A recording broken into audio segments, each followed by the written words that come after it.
blazing so bright, calling the fight from the ancient lands. We stand from dawn to twilight, the empires rise and conquer. In the wild face of danger, carry on to the victory. You better take a deep breath, each dawn it brings a bitter fight. Another chill may run down your spine, fear looks beyond the edge of sight. Carry on to the glory, to the great victory.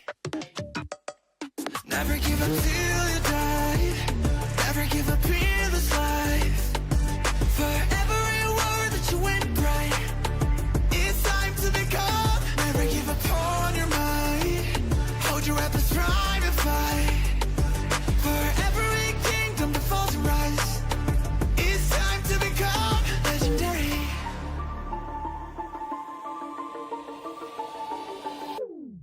Chaos for sharpening your knife, make way to find your destiny.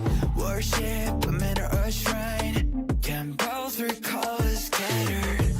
In the wild town of wardrobes, tearing down all the enemies. You better capture the arcs, the carriers may bug you down. Set up for the swiftest ride, sneaky Texas work as a best alive. Carry on to the glory, to the great victory. Never give up till you die, never give up in this life. For every word that you win bright, it's time to become. Never give up on your mind, hold your weapons, strive and fight. For every kingdom that falls and rise, it's time to become legendary. Across the ancient lands, stories will be told. How you struggle, how you try to define the world. With a sacred name, you are the one chosen to start up the storm. Never give up till you die, never give up in this life. For every word that you win bright, it's time to become. Never give up on your mind, hold your weapons, strive and fight. For every kingdom that falls and rise, it's time to become legendary. What is going on, Governors? Chiscool here, and today we are casting the 2024 Global Champions Grand Prix Top 16. There's a lot to be excited about, but first, allow me to introduce Brian. Hey, good sir, how are you, and what are you looking forward to the most in today's matches? It is good to be here. Thanks for having me. You know, I'm excited to see two very good Chinese teams play Ark of Osiris. We do not get to see this very often on the international server where you and I live, and so we're going to see a different style of play.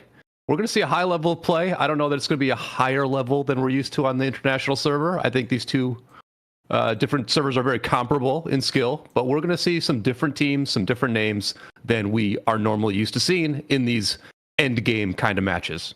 You know, for those just tuning in, you bring up a great point, which is that there are entirely different groupings of servers. There's the international servers and the Chinese servers. Both of them are featured in this global tournament.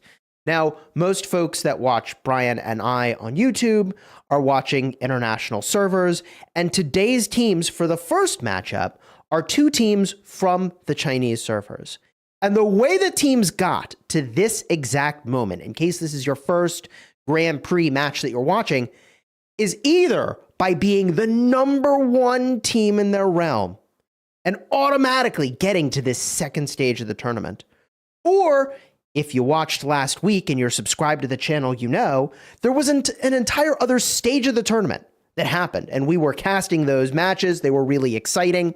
There were 8 total teams that emerged, 4 winners from the international realm and 4 winners from the Chinese servers. So it's those teams that have advanced by the trial by fire to prove they deserve to be here versus the teams that have already proven it. that they deserve to be here by winning their realm that we're spectating today. So I know I've been talking a lot. We've got 2 Chinese teams here in this first match we're spectating. Do you want to tell us a little bit more about like how these teams got here and the history of these teams? Definitely. You know, you and I were doing a little bit of research before the match. I think at this point we are the 2 experts on these 2 Chinese teams as far as the international community goes. Today we're going to be watching 21YL against 63S. 21YL is an older team. They are in the Horus realm, the old school realm in Rise of Kingdoms. They're not considered the best team in Horus, but they are considered a top 3 Horus Ark of Osiris team. I think that means that these are players that have really practiced quite a bit. They've played against the top competition in the Chinese server. They finished in the top 4 of the Horus realm in the last Osiris League. And they are going up against a newer team in 63S. 63S are from Kingdom 663, and they're in the Sobek realm. So that gives you a sense of how much that there are fewer servers or fewer kingdoms on the Chinese server. Sobek is actually just Kingdom 663. And they did win the Sobek realm in the last Osiris League, and they finished second in the grand finals. And so they beat either the realm of Anubis or the realm of Bastet winner to make it to that grand final. So what we've got here is Team 63S, who, by virtue of winning Sobek, they're the champion of that realm. They earned their right. They skipped stage 1. And the team that battled their way to this position is 21YL. We got all that right? You nailed it. Nice. So, you know, look, people go in and they make assumptions about who's going to win. I would make no assumptions about either who's going to win or what skills we're going to see. Because yesterday I saw some stuff that I would define as forming a new meta for how to approach Ark of Osiris. It was impressive. So the idea that you can predict at this quality of gameplay who is going to win, I think it's just too hard to do. You just don't know what's going to happen. It's different. You know, even if you knew what these teams were all about in the recent Osiris League, I think we're seeing different things on this server, on this Grand Prix server. I watched the defending champions of this Grand Prix, 489, get beaten by 27 WP in yesterday's play. And I think that's partly because some teams practice quite a bit more. I'm not saying that WP practice more than 49, but it also means that players are moving around. You know, 27 WP has a very different roster for this Grand Prix than they had for the Osiris League where they won the Sobek realm. And all these teams are able to get a lot of practice if they want to. And so I just think it's going to be different. I think there's an opportunity here for teams to really go above and beyond expectations by just practicing a ton on this Grand Prix server. We get to see all that hard work pay off now. Let's jump in game and get to the prep stage. Here we go. We are now in game, and we've got about 1:50 left till the match starts. 21YL in blue and 63S in red. Brian, do you think we're going to see anything different, something new this match? What I saw in the qualifiers, I think I cast one team that was actually has a Chinese, they're mostly Chinese players. I saw heavy aggression on the inside lane, like throughout the match by that Chinese team, where, you know, when you can attack that enemy desert altar, you have a pretty quick path to that building. And they were sending certain players nonstop over and over again, just flooding that enemy desert altar, applying nonstop pressure. Those players never even went mid. And I think it'll be very interesting to see that again. I feel like it worked in the qualifiers because maybe the teams were not quite as good. That defense was not quite as good. I think it remains to be seen whether there are openings for really diverse play here. if we really are going to see totally different play, or are these teams so strong that they can counter any sort of new strategies? Yeah, I mean, there's things you expect to see every game. Okay, like the economy-based abilities right off rip, giving you more energy every single time. Something I observed that I didn't expect in the last game that I cast was the use of to the death for the first arc, and then intense bullying to prevent 60 GT from using to the death in any subsequent arcs. It was wild, and I called it new meta. So I think this tournament is already bringing in new tactics that we haven't seen before, and I hope we'll see something new and exciting here. There it is off rip, 63S popping energetic. Will it be mirrored though? The match has begun, and I like to stay zoomed out at the start these days because, okay, we all kind of know what's happening with the zoomed in level where you've got really fast T1s making their way to these buildings to get the initial captures. But the thing we're looking for is patterns now. Where are folks going? And by the way, remember I was like, I don't know if we're going to see something different. Where's the energetic use? Did they forget to use energetic in 21YL? Well, we're going to have to keep an eye on the blue team at this point. See if they have anything very sneaky planned for the beginning. It looks like wards are coming down. So the wards are down. They know the abilities are there because they're using those wards, right? Like, yeah. I mean, if they were going to do something really sneaky, wouldn't they hold more of these wards for whatever sneaky stuff they have planned at the beginning? All 3 wards in each lane, I think they are going to do something. If they don't use energetic, which everybody seems to think is meta, either they are playing suboptimally or they know something we don't. And I'm inclined to believe that they know something we don't, and that thing they know is that they're going to pull off some sort of trick here. I do think that's likely. You know, it's interesting what you said about To the Death and that first arc. I think one of the reasons that people are starting to lean towards To the Death on that first arc is because it just makes the skill casting a little bit better. You know you have 8 points for that first arc. You can cast To the Death plus Dust Up, use the 8 points, you're good to go. I think it's a little bit sketchier to have 10 points for that first arc. It doesn't seem like teams are always getting that. So maybe this is related to that first arc. Maybe not using energetic is related to the first arc. Maybe they want to like attack the arc early and take control of the whole area. We'll see. Pretty standard opening from blue team. Heavy on the inside lane. Stocking up. Okay. There it is. So they do have a different plan. They're both going for economy, but in different ways. Yeah. We saw stocking up get used by 60 GT in the finals of the Osiris League. Actually, in the finals of Anubis Realm. But they used it later in the match to give them extra points for, I think, the second or third arc.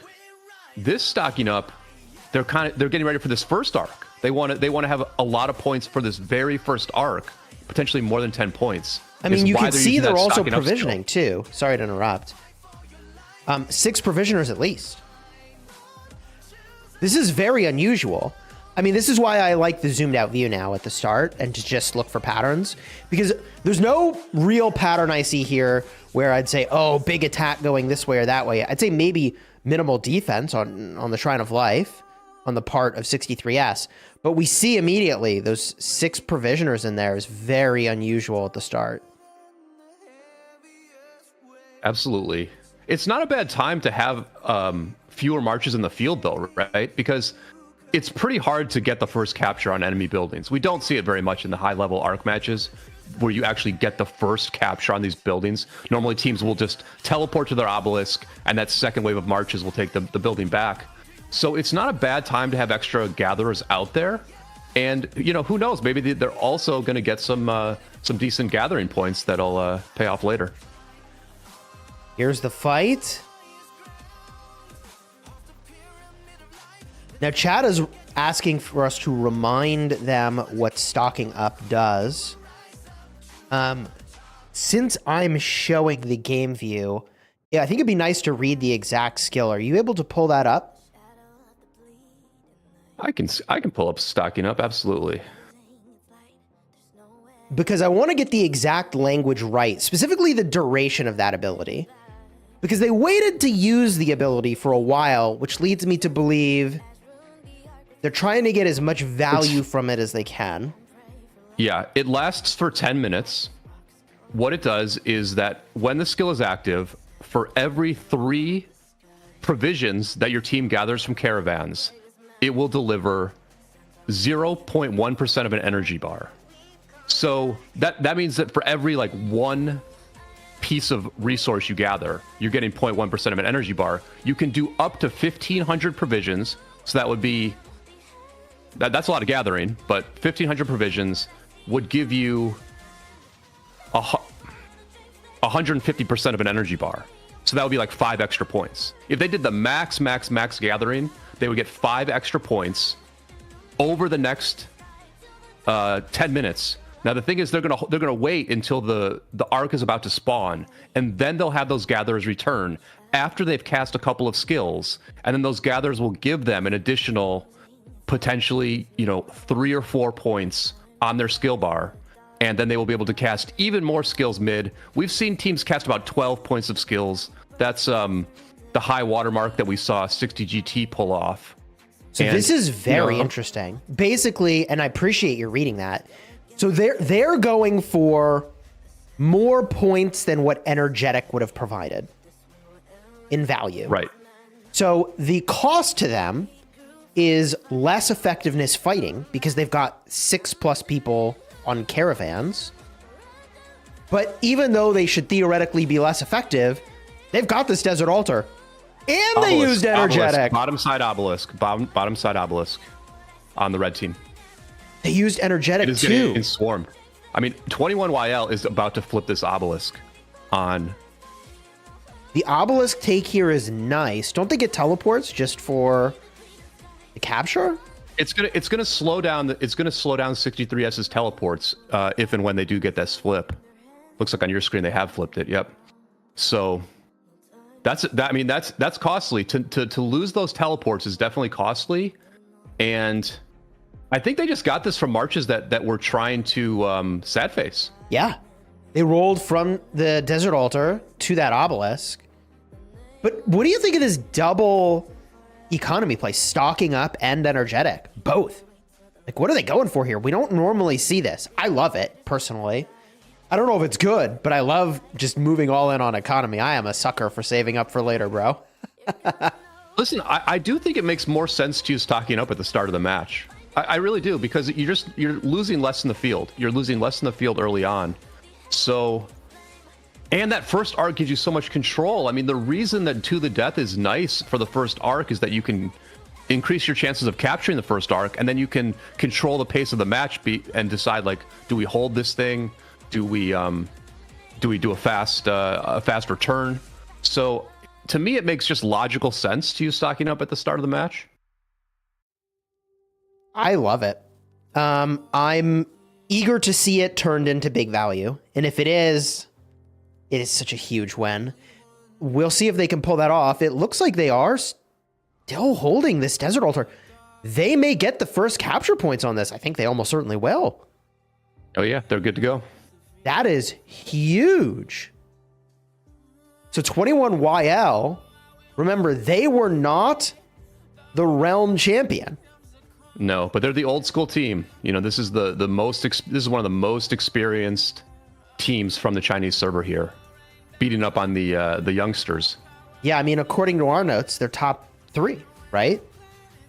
Yep, that's our notes. Our notes considered this a top 3 Chinese team, and so far we're seeing why, because not only have they used stocking up, but they also have first captured the enemy's Desert Altar and briefly flipped their obelisk. So now we're setting up for Ark at this point. People are going middle. So if you're 21YL, I mean, you go for this Ark and you just throw down skills, man. Now, having both energetic and stocking up comes at a cost. It means they can't have one other exciting, sort of flashy skill to use, right? Like, normally people have something like sneaky tactics or master strategist kind of in pocket. Yeah, or total vision. Even a standard mid fighting skill like total vision takes up that final slot for teams. So what do you think's on their bar? I mean, it's got to be like to the death and maybe bog down, maybe total vision, maybe dust up. Like you've probably got to have a 6-point ability. Yeah, I think it's going to be the top 4 skills, right? Like Dust Up, Heaven's Grace, To the Death, and Bog Down. Those feel like the top 4 skills. Potentially, they could replace To the Death with Total Vision. But here's what's confusing to me, though. And this is why I'm so curious what they're going to do. Normally, I'd say, oh, well, you want a combination of skills that would give you sort of like 10 points to work with, right? Because that's the most that most people will have. But theoretically, they can go above that with stocking up. So I'm like not sure what they're going to do. I would think you use 1 2-point ability like Dust Up, then some 4-point abilities like Bog Down, Total Vision. But they're sneaky tactics. So these guys are up to something, let me tell you. What did they use sneaky tactics on? Possibly archers in the back. So this is something we've seen a lot of teams do recently to crank the AoE archer skill damage. They make those marches in the back invisible. They try to focus those. Maybe that's what they did. Looks like some other marches also might be invisible though. Yeah, teams are going to naturally attack the march that they can see. The beginning of this fight is going to inevitably be red team attacking the marches they can see. And then if you put all your glass cannon marches in that sneaky tactics, not everyone is going to switch to the glass cannon as soon as they come out of the reveal, right? I love this. And so I think... sorry to interrupt. It's not just the archers, though. There's a cav march they've got here that they're using for vision that's also invisible. Mirrored sneaky tactics. Oh my god. Dust Up active. These marches are very late to this mid-fight. These sneaky tactics hidden marches. Oh, absolutely. What are they up to? Definitely. There's got to be some trick there. There's Total Vision for 63S. Dust Up again. So mirrored play. But we've only seen 5 points deployed for 21YL. But they are just absolutely roasting the middle here. So they might even feel like, we don't even need to use more points. We got this. It's really more points being used by the red team at this point. Red team is up to 9 points being used mid. They're committed. Only 5 points being used by the blue team. But blue team is cleaning up this mid fight pretty well. So I think if you're 21YL, like I see what's happening here. It looks like, obviously, all these buildings flipped red. 4 altars in the hands of 63S. They're going building game, perhaps.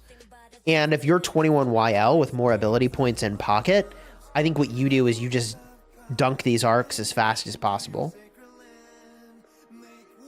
And we see here... Red team is trying to slow it down. We can see at the middle that red team is trying to slow down this arc capture because they are still in their sneaky tactics concealment. And now they're just going to harass one arc carrier after another. And make all these marches that are mid stay mid. They're going to try to put in some work on the sides and make all these marches stay mid. Not the worst use of sneaky tactics, but definitely not the best either because these marches didn't help fight at all. Yeah, I mean, I think it ends up being worth if they're able to hold a lot of these buildings. And like, yes, they have disrupted a lot of these buildings.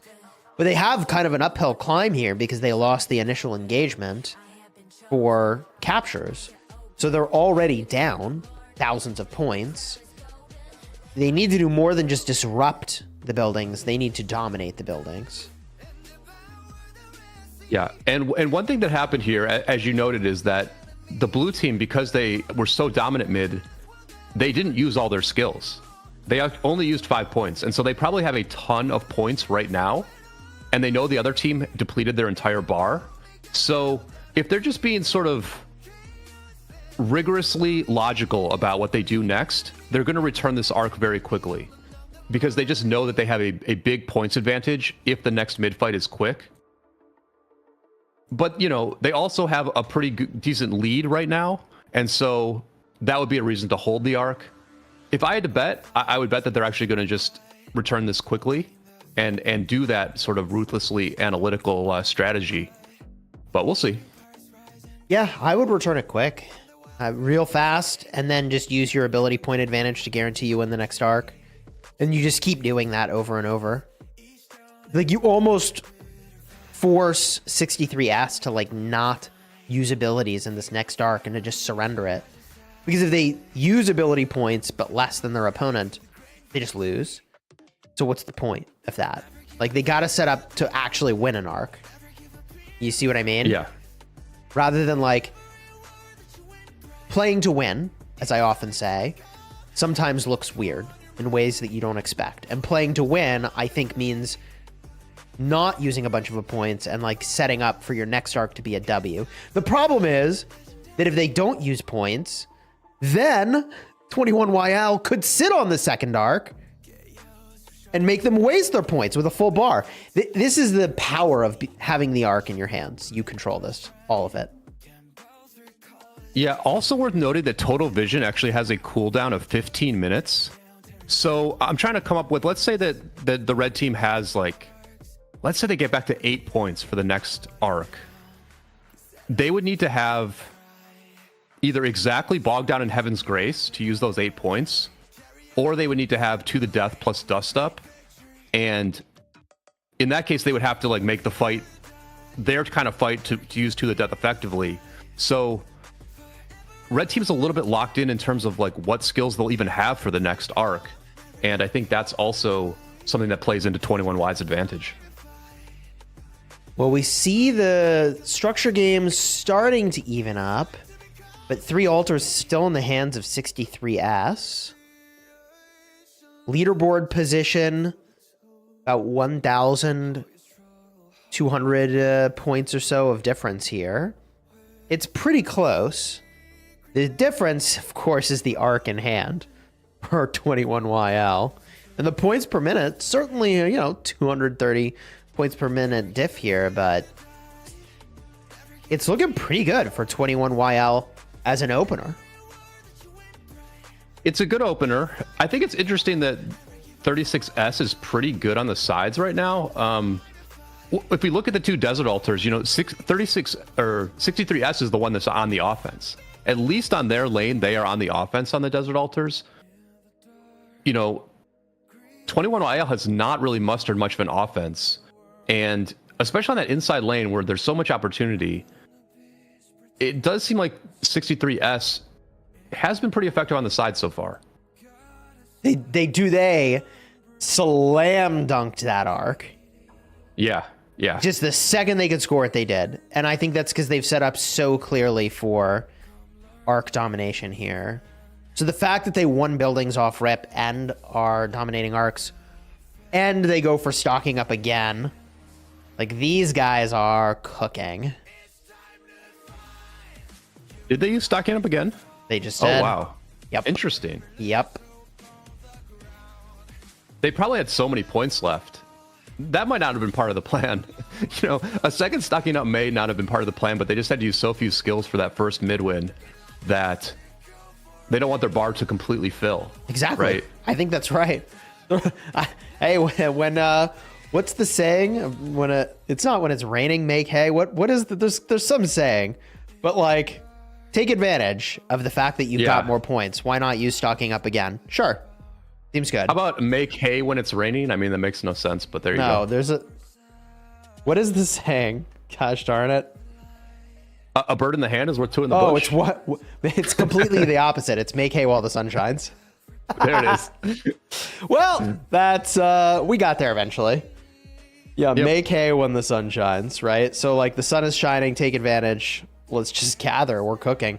And I really like, by the way, going for more gathering when you're on defense. The reason is that defense is easier. And that is because you don't have to walk as far. So, because the enemy has a natural inefficiency of having to go to your side of the map, you could theoretically afford fewer marches to get the same outcome. I love that. Yeah, and a defensive approach to the Grand Prix is very interesting to me. Very interesting. I mean, both teams have basically unlimited troops. Everybody has 450 million power. They have 10 million of each troop type. I believe they also have 10 million gems to heal, although they may need to save those gems for the entire tournament. And in the qualifiers, we saw lots of offense. We saw offense ruling the day. So for one of the most experienced Chinese teams to be going with a defensive, heavy gathering strategy is very interesting to me. It makes a bit of sense. I think the stronger you are, the better you are at defense, and so the pure offense strategy won't work as well in this Grand Prix. But still, it's very surprising to me with unlimited troops that you would go defensive strategy. I love it. Think about the value. You're getting points from the caravans, and you're getting more skills you can use. It's huge. I love that. I mean, I wonder if they do this in their normal arcs or if there's something about okay, so here's another thing about unlimited troops though, right? Is that you can take bad trades. And so as a defensive player, as one of these players who are in the field, defending your buildings, trying to take back your buildings, you can go into bad numbers and you'll be all right because you'll still do damage. You'll still potentially achieve your objective. And you have enough troops where you can take those bad trades throughout the match and, and still like do your job. Yeah. I mean, I think trades are not all that important. It's like, have you held the building or not? And trades are only a point or two. Can you hold your buildings? Because this swarm is going to be brutal. Oh my gosh. Yeah, I mean, we are seeing the impact of having 6 or so gatherers out here. We even see a gatherer near this this sky altar that they're swarming, and so 63S. If you're the red team, you just have to make enough from these buildings, and you can sort of measure it one at a time. It's like, are we flipping the building? Are we holding the building? And with 4 minutes to go before Ark, it will be interesting to see whether blue team tries to take this building back. Because obviously the mid is a part of blue team's strategy. Having those extra points mid is part of their strategy. Are they going to try to take this building back? Because there is a pretty big red presence here. Energetic just used too. I mean, I think they're going to take this building back. I don't think they want to go into this mid fight without it. But look at all this. Ooh, 63S really going for more buildings here. So it could be that they are not going to go for this arc, and given their presence at these structures with 4 minutes, 3:30 till arc spawn, I think they're going to have a sort of token representation in the middle. Yep. Make it not free, but I don't think they're going for it. They really can't realistically hope to win this mid when they have 20 or so fresh marches on the outside lane near that sky altar they took, and they have fewer skills for mid. Wait. So they just use stocking up. 63S just used stocking up. So now they're going the caravan route. Well, if they're going to give up the mid, they can use those points for stocking up instead. Fair enough. Maybe for the next one. I mean, maybe they're preparing for the third arc at this point. I mean, because look at the blue presence going to this second arc. They are like going to make sure they get it. I mean, it's just a huge presence by blue coming to mid. Yeah, there's a lot going on. The desert altar is being attacked. This obelisk is being attacked. Whoa, trying to captain it. Not ideal. They're flipping each other's obelisk. On the bottom side, they're flipping each other's obelisk. Can you realistically do anything though if you port it in to the enemy side? No. Actually, last week there was a player. They took one team took the enemy's obelisk. One of their players ported in, and then it was actually the Chinese team. It was the Chinese team that did this.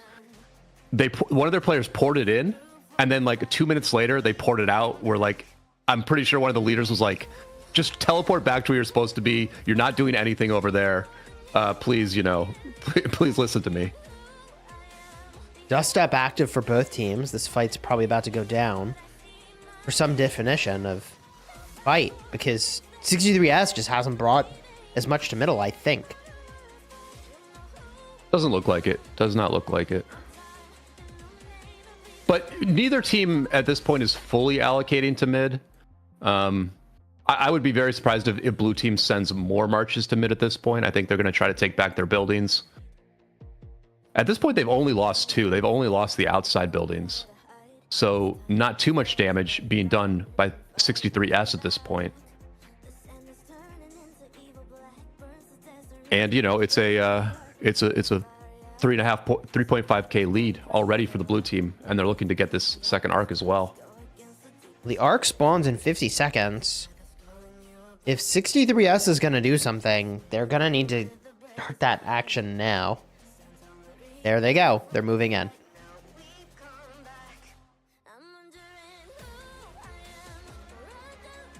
I don't know what they do with this, though. I think they're just going to wait for the Ark to spawn and Stall. harass at that point. And maybe, you know, maybe try to grab it. They can try to grab the Ark. That would stall things out a little bit as well.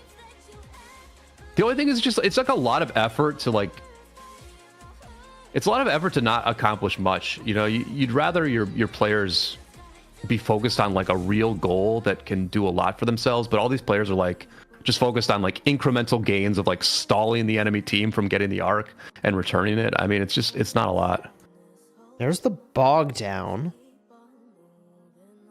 That was used by 21YL to prevent the folks in red from perhaps harassing the Ark as much. Carrier is active, but it's 63S that got it. Unfortunately for them, on the wrong side of the temple, though. So that's awkward. Ultimately not going to matter because 21YL just kind of dominated here. Yeah, and once again, did not have to cast many skills. 21YL only cast 6 skills mid. The red team only cast 2 points of skills mid. So at this point, both teams are wishing that they had brought something like hard push to this Ark match because they both just have a ton of skills in between every mid fight. 800 points per minute for 63S. That's a lot of points per minute. They just have to sustain that, though. Ooh, this obelisk is going to flip. Oh, they figured it out. Will it flip? Wow. They figured it out. With seconds left, they take their obelisk back. We are seeing a lot of teams put 0 marches in their obelisks. And I think it's just because these cities are so strong that it's just not that scary to lose your obelisk at this point in the match. Halfway through the match, most of your cities have teleported. It does disrupt the teleports, though, doesn't it? I mean, I don't know exactly. I should know exactly how it works, but I don't. Because like once you flip the obelisk and take it back, I feel like then you get more teleports, maybe. Like, yeah, I believe that you do get more teleports when you... Yeah, if you full capture an obelisk, you do get teleports. So I'm surprised maybe more cities haven't been able to teleport forward at this point. Yeah, 30 minutes into the match, I would expect pretty much everybody to be in position. I mean, if we just get a peek. They aren't, if you are getting extra ones, right? If both teams are getting extra ones, you'd think that maybe they would have all teleported by now. But yeah, they haven't got them all ported in on either side. So we're not all ported in yet, which is kind of amazing to be playing from the starting zone. Man, it's tough life. I'm sure that's where the gatherers are, and it's a tough life when like the enemy team has such big marches, such good gear, and they can just very recklessly throw their marches at you because they have just so many troops, and you're not limited by your troops, you're limited by how far away your city is.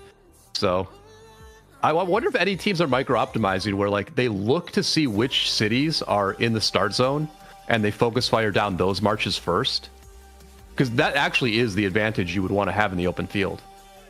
Kill the marches that have to have a long walk to get back to the fight. Yeah, 100%. I think it'd be hard to figure that out. Because you don't have vision of it. So you'd have to, by process of elimination, be like, all right, these people are ported up, therefore go for anyone who doesn't have one of these names. So I think it just takes too much thought. I mean, just think about like a recognizable name. Like picture two international teams that, or someone has it. Let's say Baba TC Ataturk didn't teleport early on, and you were like, okay, Baba's in the start zone. So every time we see Baba in the field, let's focus fire him down first because he has a long walk to get back to the fight. I think that's doable. I think with perfect information, it will be definitely valuable to do. I just wonder how easy it is to get that information. We can see it, but you can't see it. You're right. You can't see those cities, right? Right. Or can you? You cannot. Let's see. You can adjust the visual range. I think you can. Yeah, you can see the start. You can see the enemy start zone. Huh. Yep. Well, then it's not so difficult to do something like that, I suppose. Learned something new today. That is surprising.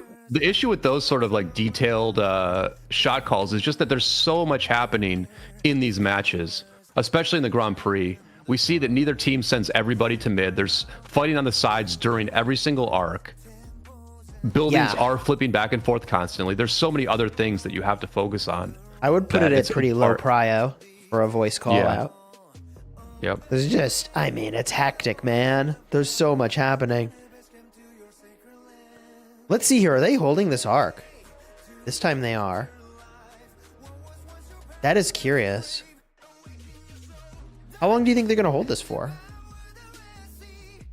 Well, I mean, they've got a 2,000 point lead. With the arc, it would be about 5,500. So there is a reason to hold this thing the whole time and make this a one additional arc game. Because even if the enemy wins that final arc, it's not enough to, to take the lead in the match. So I think they'll probably hold it the whole time.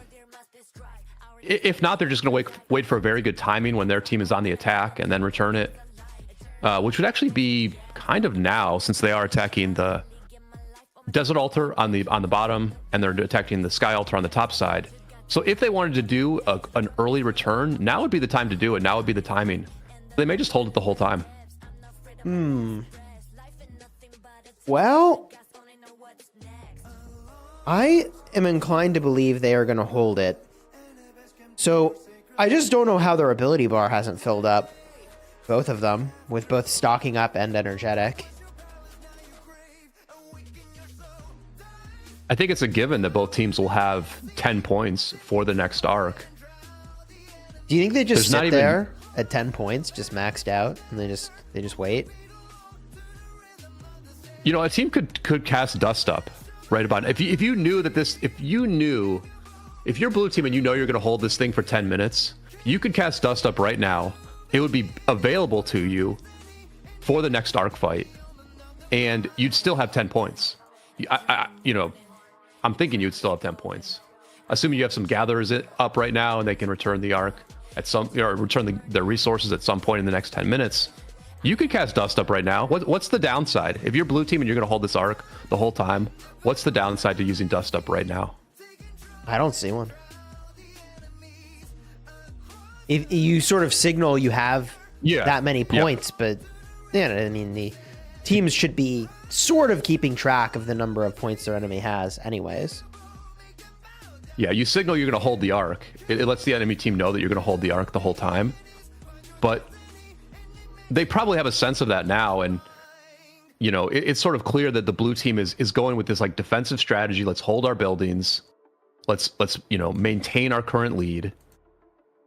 So, they could use Dust Up to enhance this defense that they're trying to pull off. Although they're certainly on the attack as well at this Shrine of Life. They may get this thing flipped. It is possible.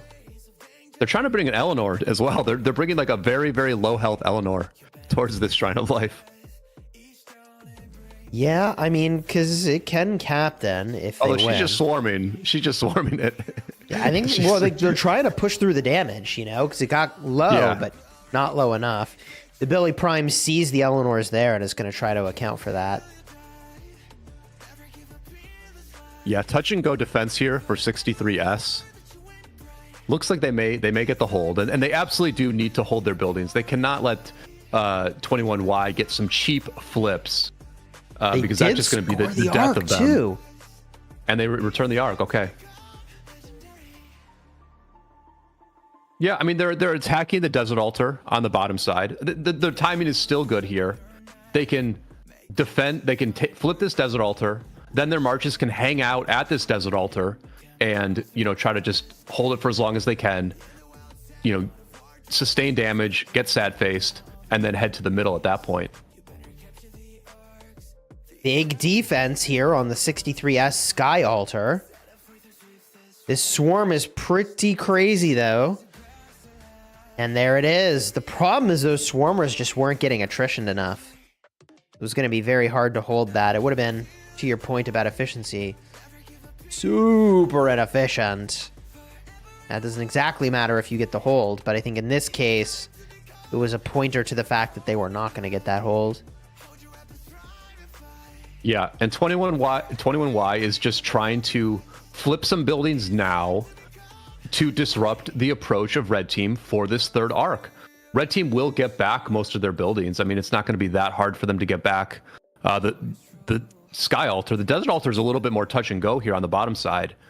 But it's making the Red Team focus right now on something other than mid, whereas 21Y is already thinking mid. All of this is sort of setting up their next mid approach. And so they're going to be able to do that in flow and on time, whereas the Red Team is just going to be distracted until just a couple of minutes before the mid fight happens. Going for this desert altar momentarily here.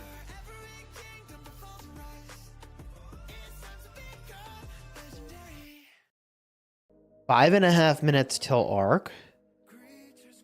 And this is a really great position for 21YL to be in. I would assume they will go for the Ark, given that they scored when they did.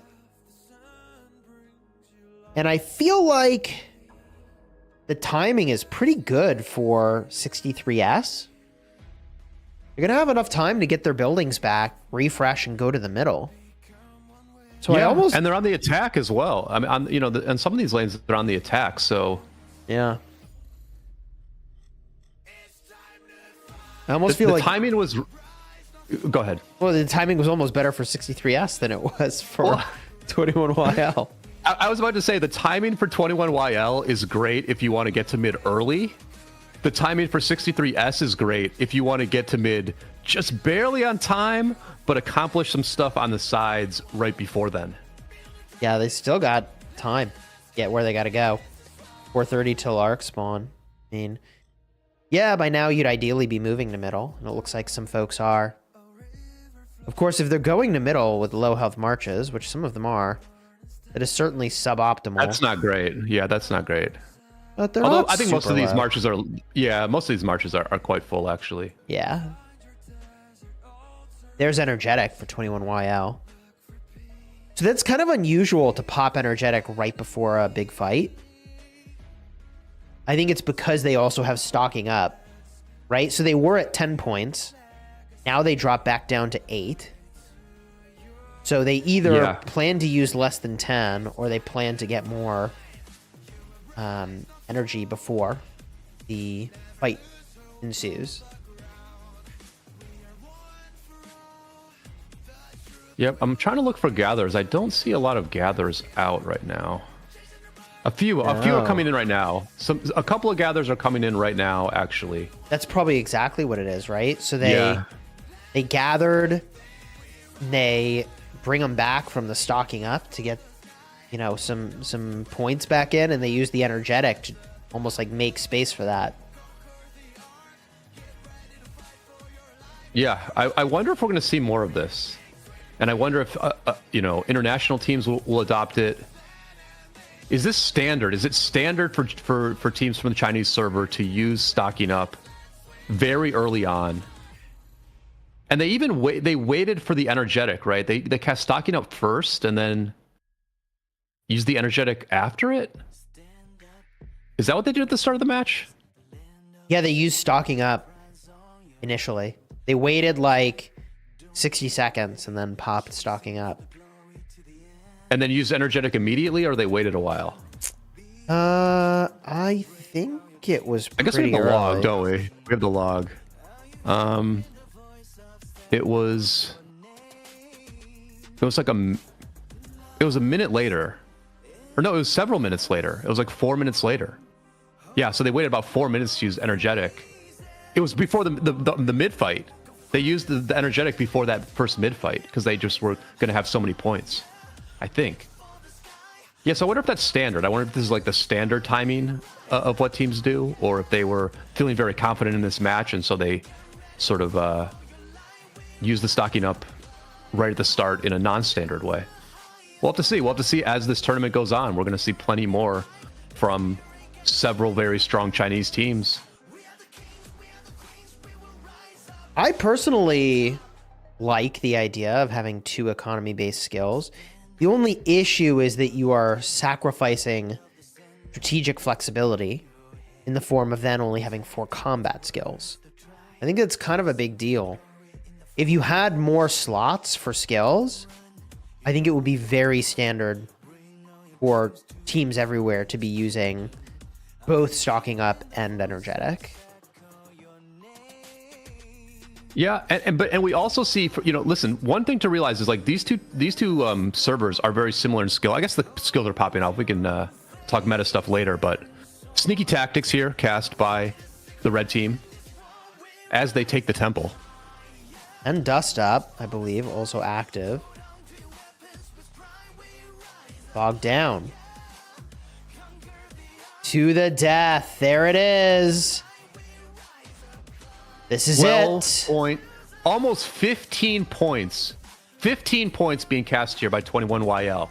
Sneaky tactics, dust up, bog down, and to the death, all active for 21YL in this mid fight. I mean, they're winning for sure. Look at the sad face train. Whew. That was the setup. Yeah. Bog down plus to the death in the same spot is nasty. The debuff plus the damage. I mean, that is just like purely maximizing a 1 minute window of doing damage. Okay. Master strategy for 63S. I think they're trying to steal it. I think they might have gotten it first if this march survives, but I think it died. I think the march that was grabbing it died. And so 21YL grabs the third arc. I mean, it's a play. They might have had the timing right. The timing might have been right, but they killed the person who was grabbing the arc. So GG. You gotta try, Chiz. You gotta try. I mean, even if that had worked, they're behind on board is the issue. So now we definitely hold this arc in 21YL, right? Like, you hold this thing. I mean, you've got more points than the enemy. You just saw them use 6 points to cast Master Strategy. You haven't cast a skill for about 90 seconds, so you know you have more points than the enemy. And so, you could potentially return it fast and then have more points for the fourth mid fight. I feel like a better use of Master Strategy would have been like wait till the arc is a little bit further along and then hope they don't escort it and then cast it, sort of a thing, and bring a bunch of people to the arc to try to yoink it. Like, imagine the arc had gotten to like here, right, like halfway between home and the outpost, because they're actually running this thing in a dangerous route toward the outpost. They're even going to the outpost. See, this is what I'm saying. Imagine if you'd save Master Strategist. And then warped right now. Look at the huge ambush. I mean, a huge ambush coming from red team. This is when you Master Strategist onto the arc, take their outpost. They can't get there in time with more marches. They would have wiped this. Yeah, and then they would have scored it. You're right. It really is a higher percentage play. What you are describing is a higher percentage play. I think so. Like, I think if you pull off the Master Strategist play the way they ran it, you get the win. Or at least you win that arc for sure.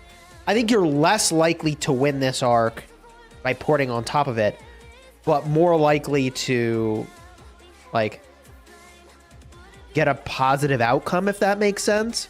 Like, you have to execute perfectly to yoink the Ark out of the middle when you have no mid control. Do you see what I mean? Yes. Whereas, like, you probably have a better chance of success if you fight for it. I don't know. I will say, last week in the qualifiers, the Chinese team that I casted 2 of their matches.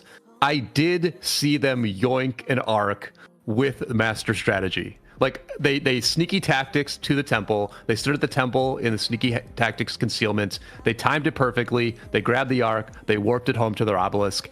It shocked me. I didn't even capture it. I was like, where are they warping to? I don't get this.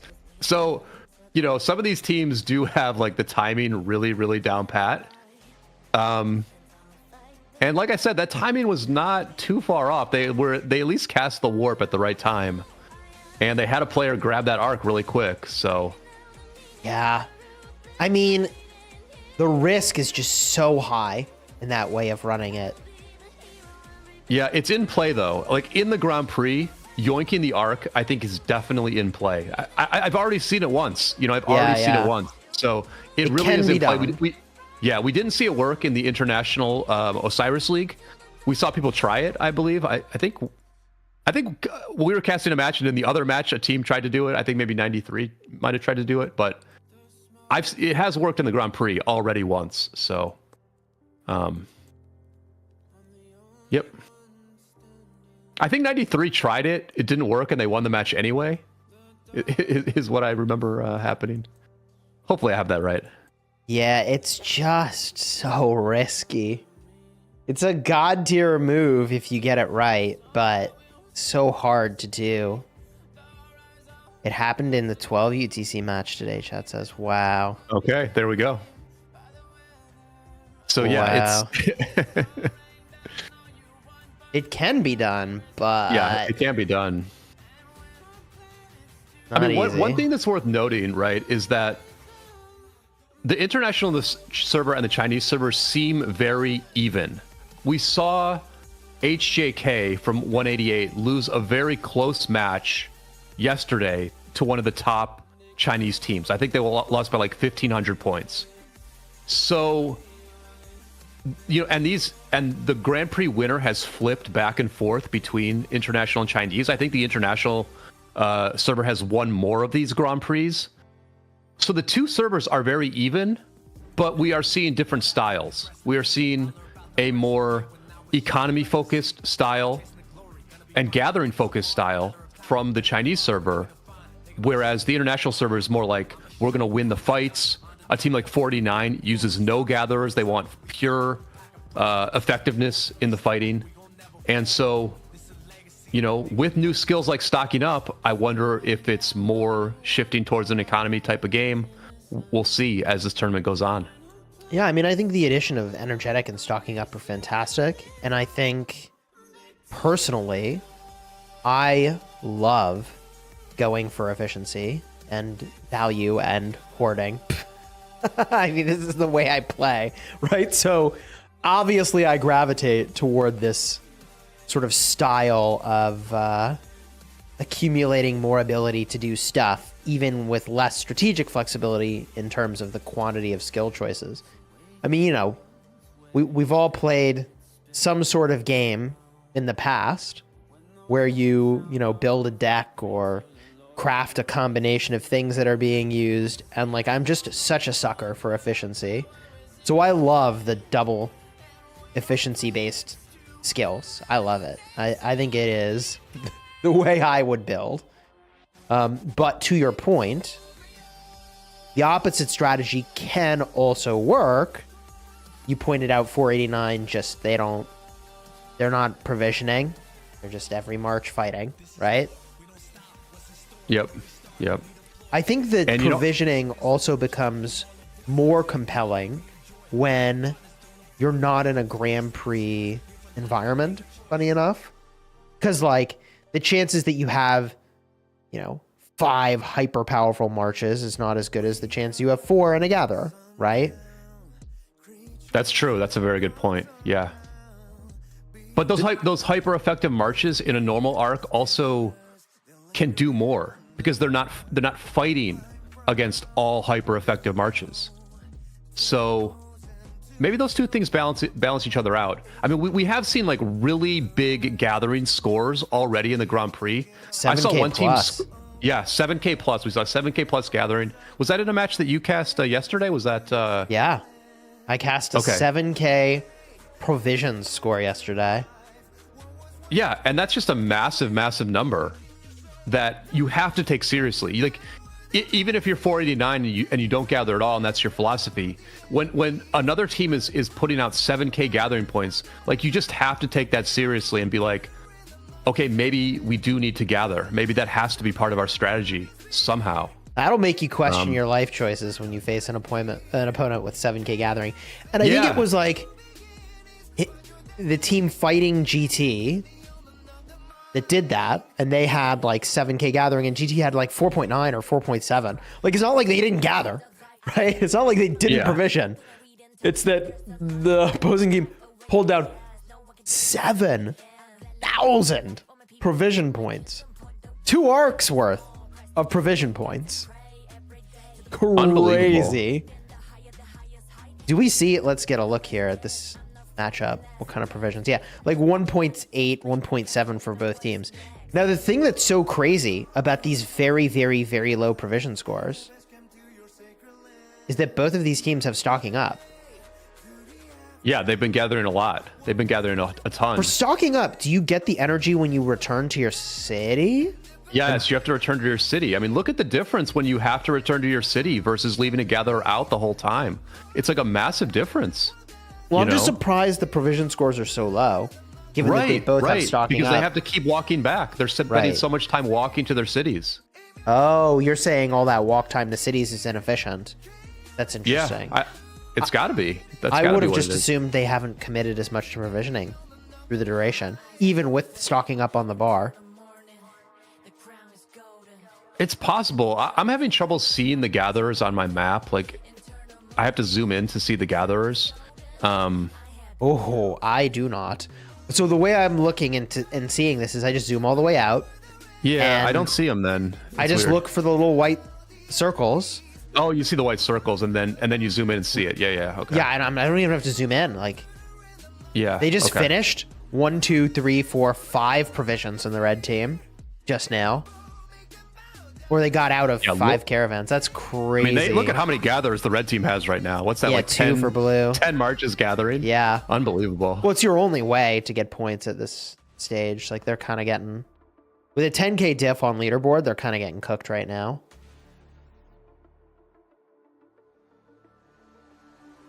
Yeah, so I mean, occupation score at the end of a match, teams are getting like 28,000 in occupation score. It's by far the most dominant category of scoring, but it's only like 60 or 70% of all the scoring is the buildings when you factor in a high gathering score and all these arcs. So teams are definitely allocating more than 70% of their marches to win the building game. It's not out of whack, but I can certainly understand why teams are going heavy gathering. I mean, yeah, imagine even with 7K provision points, they can't sort of make up this difference, but you provision a lot, and it's wild. The weirdness, though, with the fog of war that made provisioning less popular is that you don't know where the provisions even are. You kind of have to walk around, wander in the desert until you find an oasis, which I suppose that from a lore standpoint, actually, that is fairly on point. That's pretty reasonable. If you were out there in the desert gathering whatever is available in a bountiful desert like this, part of your plan is to stay away from lions and tigers and enemy raiders. Wait, desert lions and desert tigers? Is that what you just... Are those... Well, I mean, whatever predators there are in a traditional desert. Chat, what's your favorite desert predator? Dot, dot, dot. It's got to be like poisonous snakes, scorpions, those are the sorts of things that I feel like stereotypically you see in cinema as getting you in the desert. The buzzards eventually, right? They get you when you finally can't muster the strength to keep walking toward the caravan. But it looks like there's honestly a lot of caravans to find here.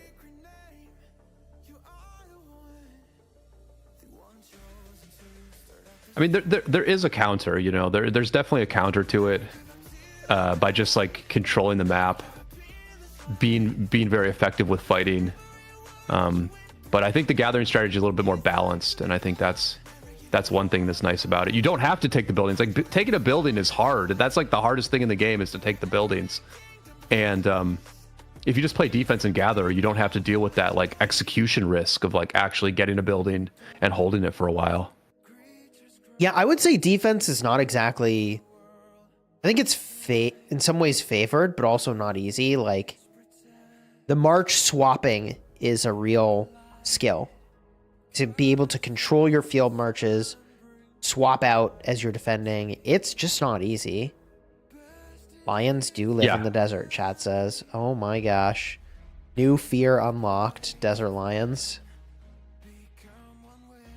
Desert lions are just lions. They're the same. They're the same. Thank you, chat. Thank you, chat, on that one. Okay. I was like pretty sure that there are lions in the desert, but I appreciate the chat backing me up. All right. Shout out to you, Leo. New fear unlocked. Remind me not to go to the desert. Desert camels, yeah. Hey, apparently camels are very dangerous. You don't know what you're doing. There could be some animals wandering around the Ark of Osiris map. We do have the remastered map coming. I think last week some teams got to test it out. It's not being used in the Grand Prix, I believe, because teams... I think Lilith worried that teams would complain about having to adjust to this new map, even though it's just a reskin. But, you know, they could add a little bit of wildlife to the Ark of Osiris map. Why not? Imagine the Ark carrier gets ambushed by a desert lion. I think a bit more unpredictability in Ark would be fine. Ark is a little bit standard, and I think that's why we're getting excited about these new skills and seeing new styles, is because it does bring something new to Ark of Osiris, which it is a pretty standard strategy that we see over and over again. And the nuances and the interesting aspects are, you know, the fact that matches are close. You have to make these like different decisions based on the score of a match, and the mid fights can be also very exciting. Oh, but, yeah. You know, with 46 seconds left, and on almost 10,000 point, 11,000 point differential. I feel like the points are just moving all over. Am I crazy? But this is the time where provisioners ought to be coming in. So we know that is going to happen here. With the red team, they did a lot of provisions in 63S. Those are kind of coming in now. Here they are. Yep, get there on time. Cutting it close, Joan. You're cutting it very close. It's true. True. Energetic at the end for the memes. Oh, yeah. That was a lot of provisions at the very end there. GG's. We're going to take a quick look at this board, and we will be in intermission for only a matter of minutes here. So congratulations to 21YL. They stay in the upper bracket. 63S will move to the lower bracket. This is double elimination, so still plenty of time to sharpen up the gameplay and get some wins. I'm going to jump to intermission here, and we will be back in a matter of minutes for the next matchup. That is going to be Beer versus 748W. We'll see you back here in just a second. Don't go anywhere. We will be right back.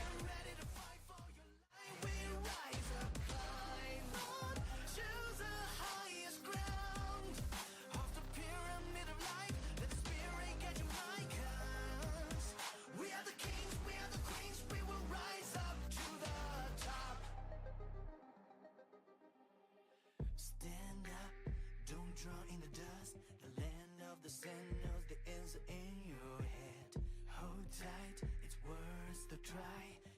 sing for the glory in the fight. Don't run, you're the one. Bring all your dreams to the glorious kingdom. Are you hearing the voice of Seth call your name?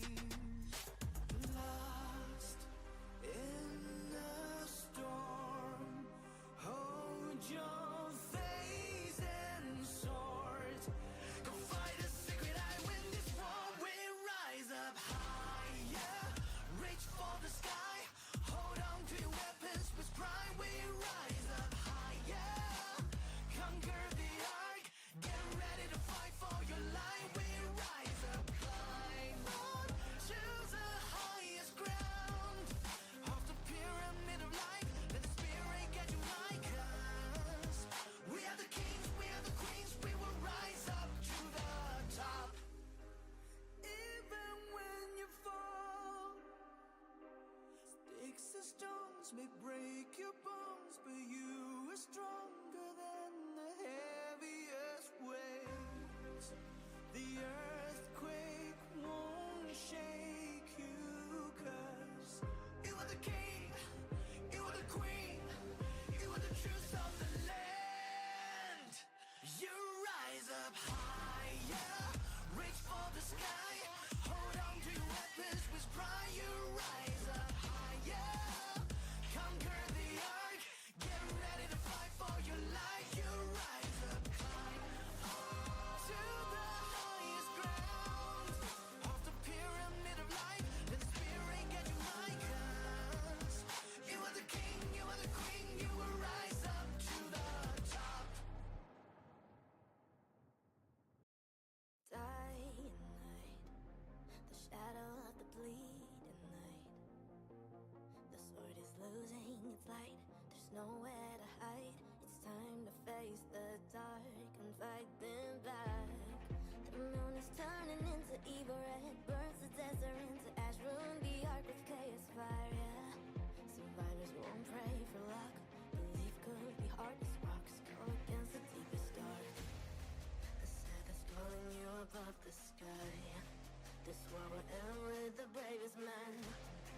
Santa Marie grew for the fight, now we've come back. I'm wondering who I am, born through the fire, chasing for the meaning of the endless fighting. Who I am, the hands of flame. Would I be a hero? Would I see my neverland? I'll fight for the dreams that you had. Believe in your friends, get ready for the fight. You know who I am, let's fight on time. Illuminate and lead the sky till the dawn. Back to life.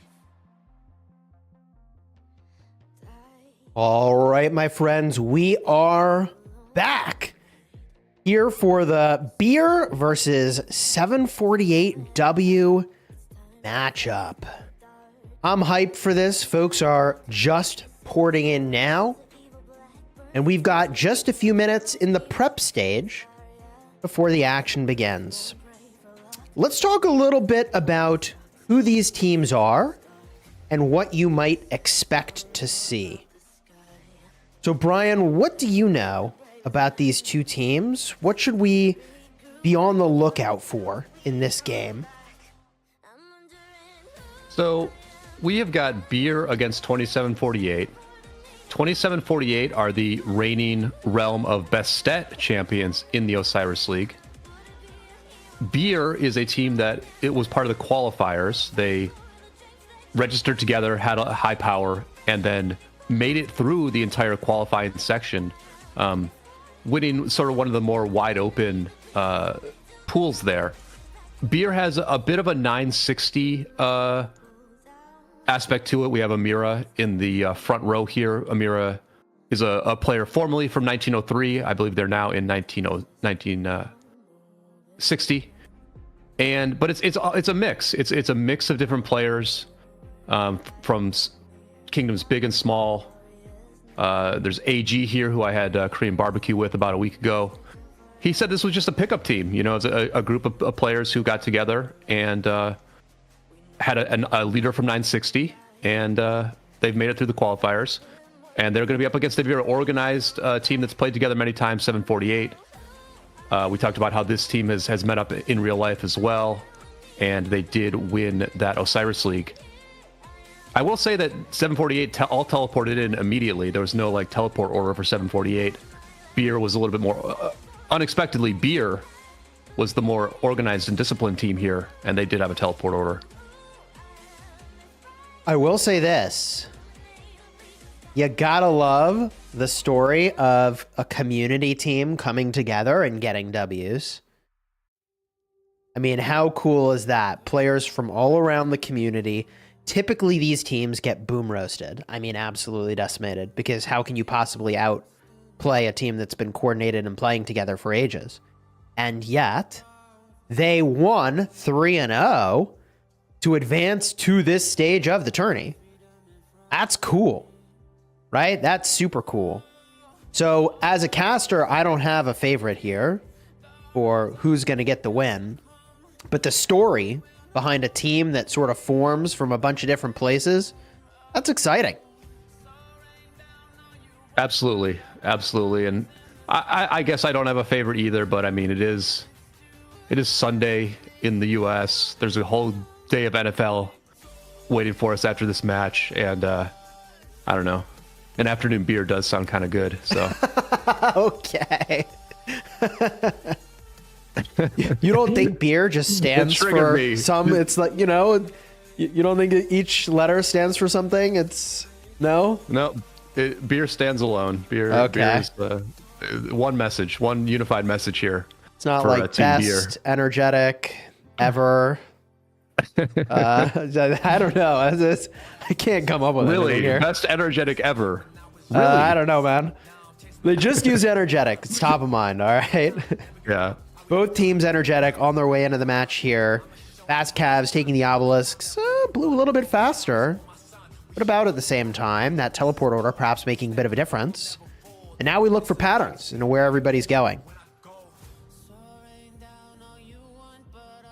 Yep. You know, we haven't seen a ton of like outside lane action early on, right? It's been very standard from most teams so far in the Grand Prix.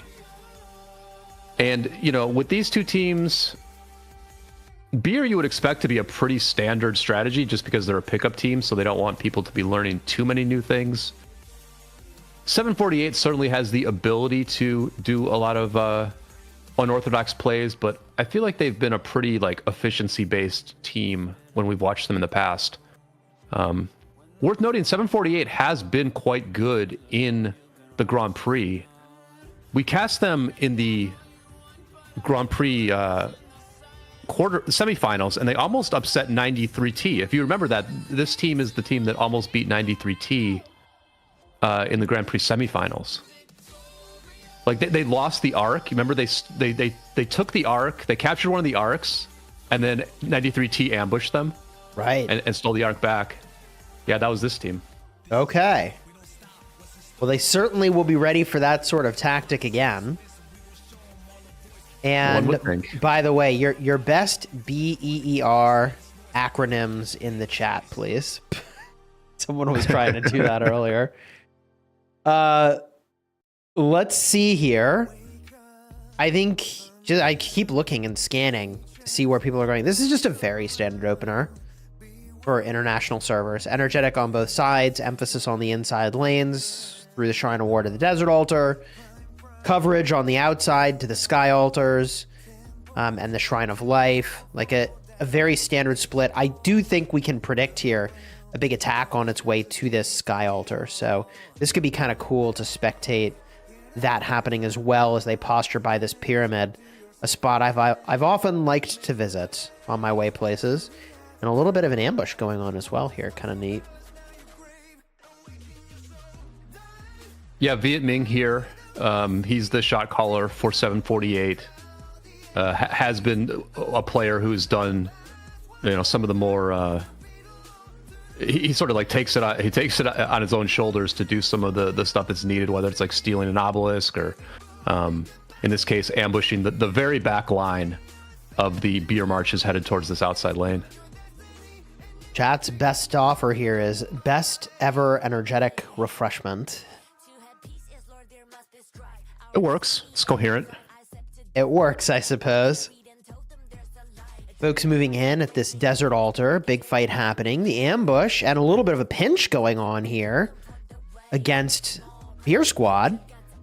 Good play, actually. I really like this from 748W. This one player just offered a lot of harassment on that squad. They're able to cut him up a little bit before they move in and match up by that sky altar.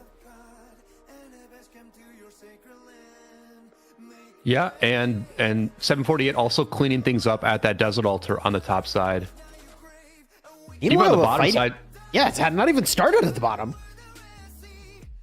Yeah, I mean, 748 got like really good position. Like you almost never see the red team being in front of their desert altar for this fight. You actually usually see the opposite, but they had very good position here. They're going to pick this thing up in the midfield where, you know, as this building is about to open, it's going to be just really hard for Beer to like ever grab this building right off the bat. They are going for it. I think they're going to get it. Yeah, okay. Well, there you go. Gonna have to update that acronym to reflect structure capture here somehow. Because there they are inside that desert altar. In fact, despite not having the positioning, Beer does look superior by a long shot at this desert altar. Yeah, you know, Beer, beginning effort, excellent returns on this desert altar. There it is. Nice. Nice. Even if they don't get the first capture, they will at least disrupt the points generation for 748. But 748 on the top side has taken the enemy desert altar, taken the enemy shrine of life, and looks to be able to hold their own sky altar as well. So topside dominance for the red team for sure. 748W. It's going to have to take back this desert altar. They do lock. That Shrine of War is really nice. Initial capture points still have not happened, so there's actually a lot that I'm really impressed with 748 accomplishing here. They've got Desert Altar on 150. They got Shrine of Life on 150. They could take a lot of initial capture points. That is very impressive. Yep, still plenty of time to go before the first Ark Fight. Both teams starting to think about sad face in their marches. But also, you know, yeah, 748's thinking about this first capture on this topside desert altar. They've got 70 seconds. They need to hold this thing for 70 seconds on the top side. And it looks very doable at this point. At this point, it's very doable. They have a lot of marches here. A lot of them are low health, but a second wave is coming in too. They're missing a captain, though. No captain, yeah. I mean, as cool as Herman Prime is, in a pinch, he's the best. If you don't have a garrison captain, make the Herman the captain. Really? He is the best. Yeah, he's the best of the non-garrison captains. I don't know why, but the Herman does do better than everybody else. Huh. There's the Eleanor. Okay, there we go. Chat I said think it's someone just was the named AoE. Solimar. Wait, where's Solimar? Yeah, Solimar. There's a Solimar on Beer. Yeah, there is. Oh my goodness. That is hilarious. Of course, the legendary most Solimar goes down in Solimar, history as the most iconic Rise of Kingdoms governor, I think. Certainly only the 'cause most your video iconic is, like, the Rise of most Kingdoms popular. governor to get zeroed. Yeah. You know, I believe that's the most popular ROK video of all time is Chisgle's video of Solimar getting zeroed.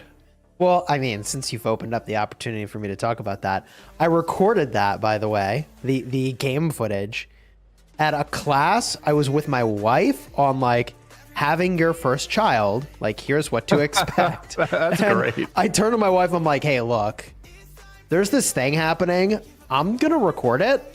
And I got to pay attention to that. And if we got to do another class, like, then we end up doing another class. Baby turned out great. And I got the footage. When? What are we talking about? She still says to me periodically, though, you remember that time? I'm like, oh, yeah, I remember. I remember. So do the 1 million+ people who watch that video. Yeah. You should be like, babe, that's paying for a full semester of college. I don't know if I'd go that far. College these days, first of all. Anyways. The side chatter aside, 3 minutes till Ark. The reason we have all this side chatter is that not a lot happens leading up to this arc typically. But what we see on screen actually is a slightly different story. 748W has been cooking these initial captures. So they've done exactly what we sort of suggested they might do, which is to lock up the initial capture on a bunch of those structures that should have gone to Beer. So yeah. Beer is on the back foot here.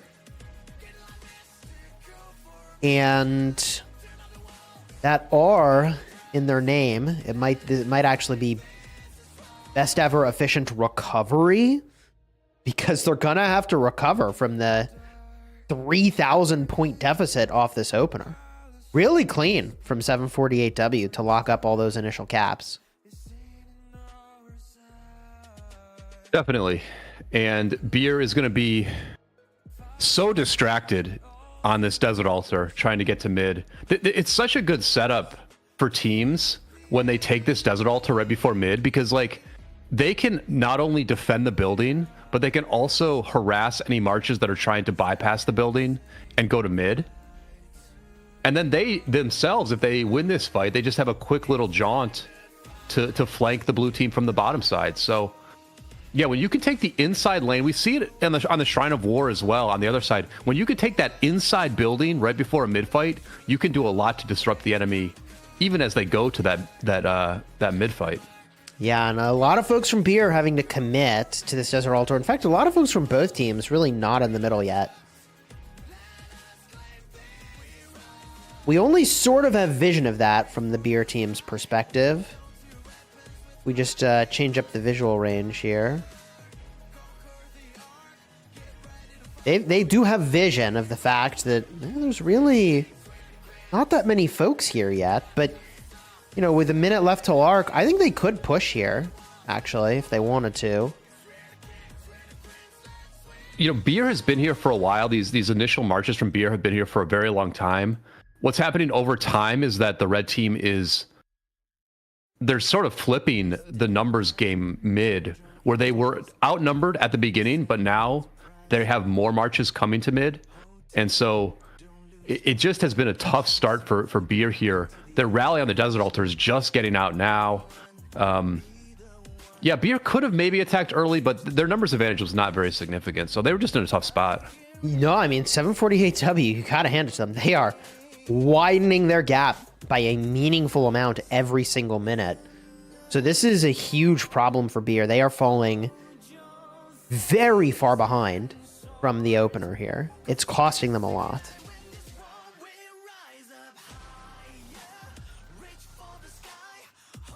We've got our eye on the middle with 8 seconds till Ark spawn. Beer creeping up, but I mean, this is like the Ark is up and they haven't even fought yet.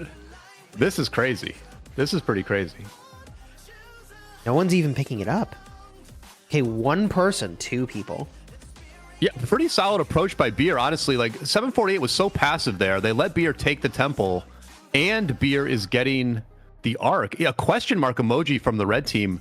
Maybe questioning their own passivity there. But this fight's kicking off.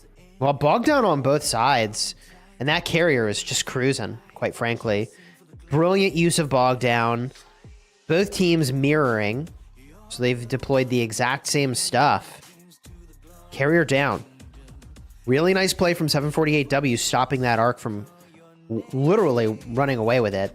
And I will say, even with this Ark, if they win, it still just makes up for the initial deficit from the opener. It won't make up for it, though, because Beer's just clearing them. That whole need to chase that Ark carrier is what is going to swing this fight, where Beer just cleared so many people while they were walking, while the enemy was walking to that Ark.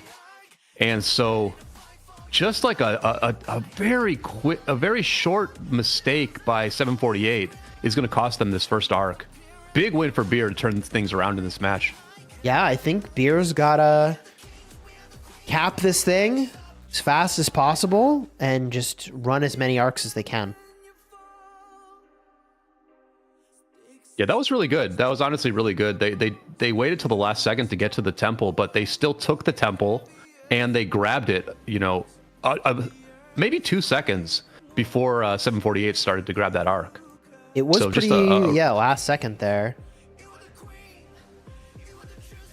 Listen, if you're the underdog, if you're playing against a, you know, realm champion, you do want to just try to cut things by the knife's edge. And Beer had a tough start, but at least with that arc, they did just, you know, walk a tightrope and actually get to the other side. And on the other side, though, is still a point deficit. So Right. It's like they walk the tightrope, they get to the other side, and then they see the giant hill they still have to climb to get back in front of this leaderboard. So it's going to be a lot of work here. They presumably just dunk this arc. Like, I would not wait. I would just... But dude, I don't like to think too much when I'm playing. I just want to score it. Like, let's go, send it. But there probably is some amount of timing optimization that they ought to do here before they just cap this thing. My fear I think is so. If they're less coordinated in the building game, which seems like that's the case, they just really need to rush these arcs. And I feel like rushing the arcs is better than trying to time something but maybe not getting it right. Carrier is kind of standing... there ought to be a course that you have to take before they let you pick up the arc. There we go. They go next to a city, right? In some of the games we saw earlier, that the players would position the arc right on the outer rim of the city's capture area, this is exactly where it should be. So that just, you say cap, it goes in, and it's instant. That's what you want. And I like this position. I think it might be a little bit safer at a different city, maybe. I don't like being on the outpost side, but all that's micro. This is a good spot for that arc to chill, if they want to chill with the arc, and I don't think they should for very long.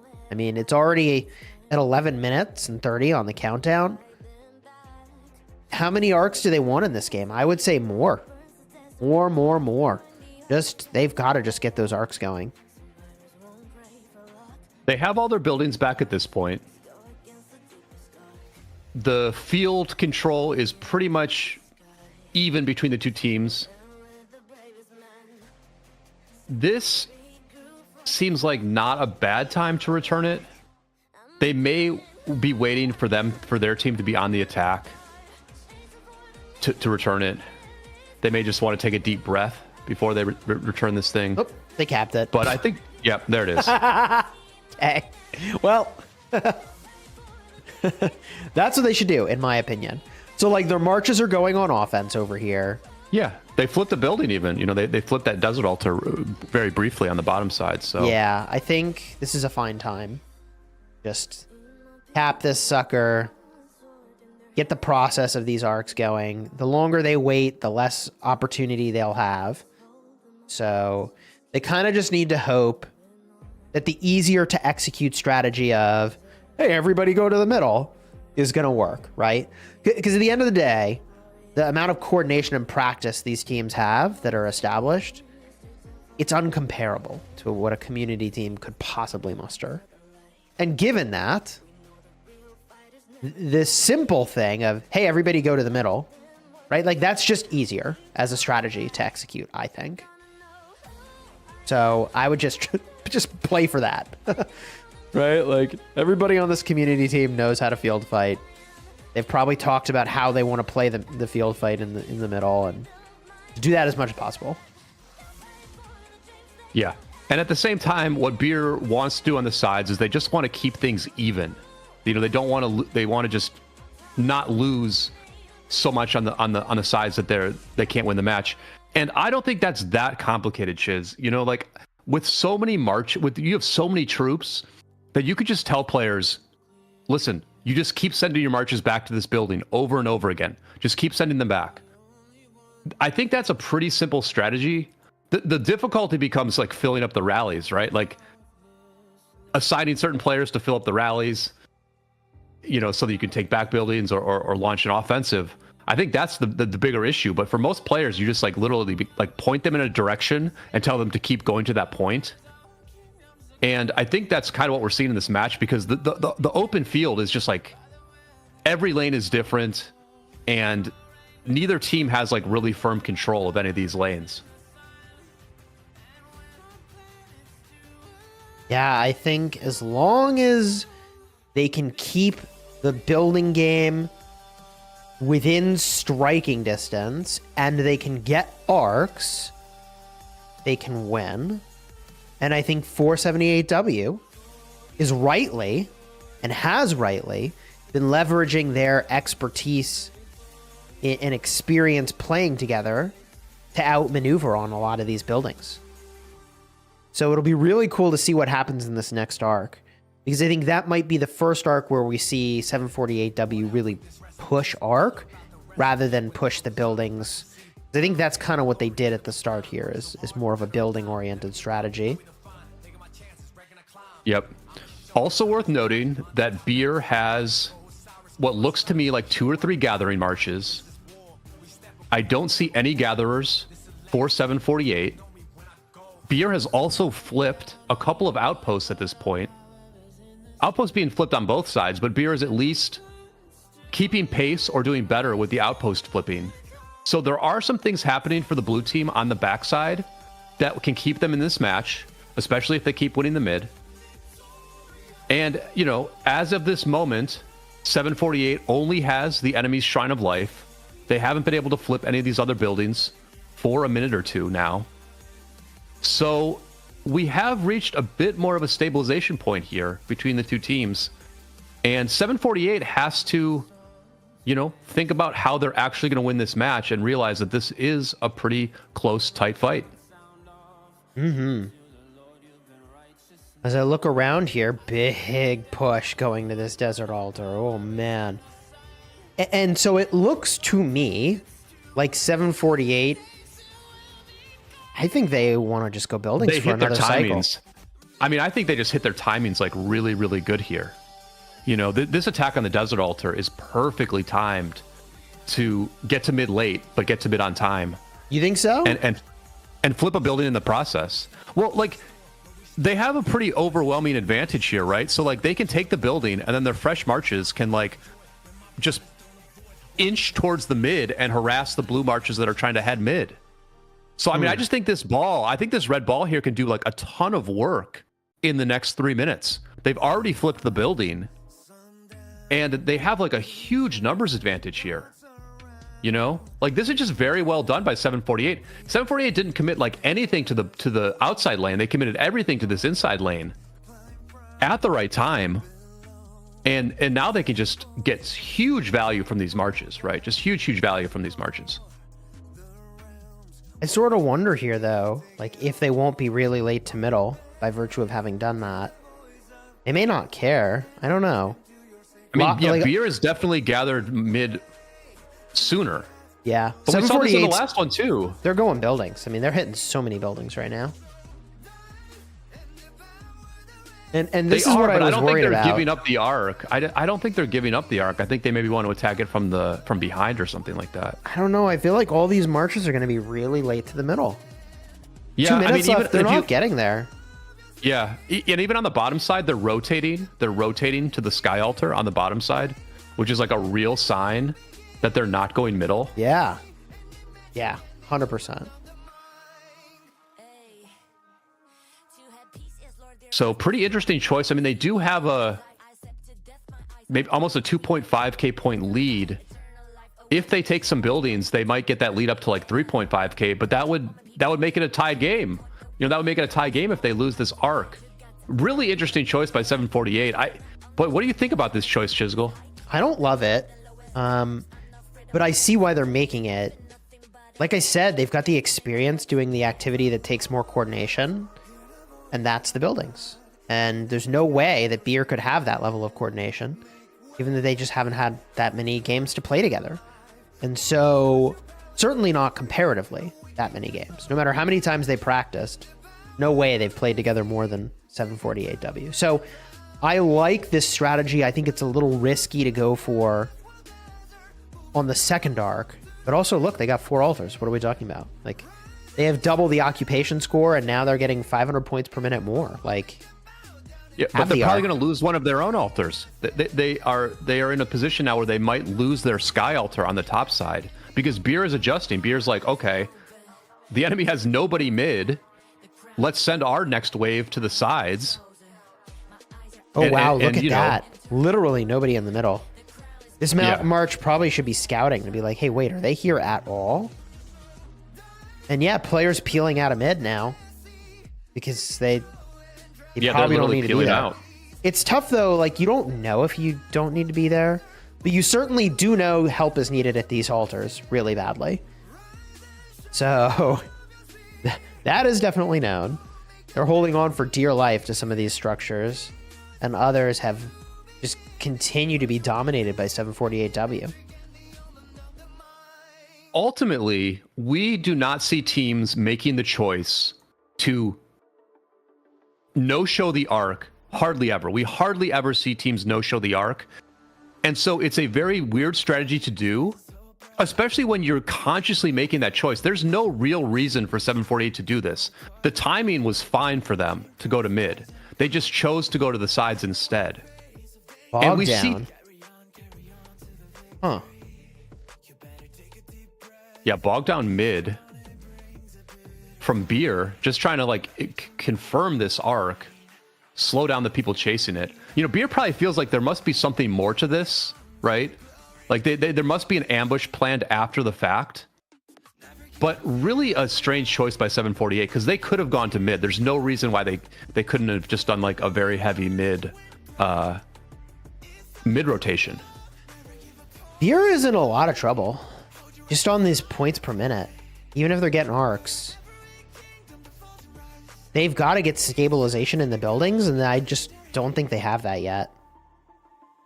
I mean, they have 3 of their buildings, plus they have, well, the outposts are just chaos. The outposts are chaos on both sides. So yeah, they're behind on buildings a bit, but it's going to be like a tie game. It's basically going to be a tie game when they return this arc. Whereas 748 had a 2k point lead before the second arc spawned. So right, I just don't think they got enough out of it. Yeah, that was sort of the question I was positing as well, was like, does it make sense to do this for the second arc? The first arc I get. The second arc is risky. Does Beer hold this arc? I don't think they can afford to. You know, they can afford to hold it in the sense that they actually have gatherers. So even though the score would be tied when they return this thing, or they'd be down like 400 points, I think when you factor in the gatherers, that Beer probably has like a tiny lead right now. Yeah, I feel like it's too risky. The reason I feel it's risky is that they're just kind of getting rocked in the building game right now. So if they're going to be getting rocked in the building game, they have to give themselves the opportunity for that fourth arc. I think it will be a mistake not to give themselves the opportunity. So I would score this thing pretty quickly. Yeah, especially when the enemy appears to be afraid to fight you mid. Because 748, they no-showed the second arc, but even on that first arc, 748 like didn't go in. They didn't go in on the enemy, and they didn't like walk to the temple until the arc actually spawned. They waited until the arc spawned to actually engage the enemy, even though they had the positioning advantage before that. So yeah, if the enemy's afraid to fight you mid, then go ahead and return that arc real quick. I think that's what they're doing. It looks like they're just insta-capping. I think it's correct, honestly. I think their building game is too shaky. If I were betting my life on what to do, I would cap arcs real fast. Yeah, and there it is. Yeah, you can see that right now, 748 has all of Beer's outposts. Every single one. One just got flipped. But I'm a little amazed, Chisel, that people aren't throwing garrisons into these outposts. I mean, I've seen this in a bunch of matches now in this Grand Prix. and it's just like empty. It's empty over and over again.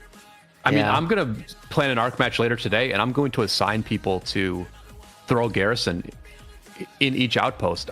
I'm kind of amazed that Grand Prix teams don't do that. Do they? Yeah, I mean, I think what might be happening is they just would rather have those marches doing other things.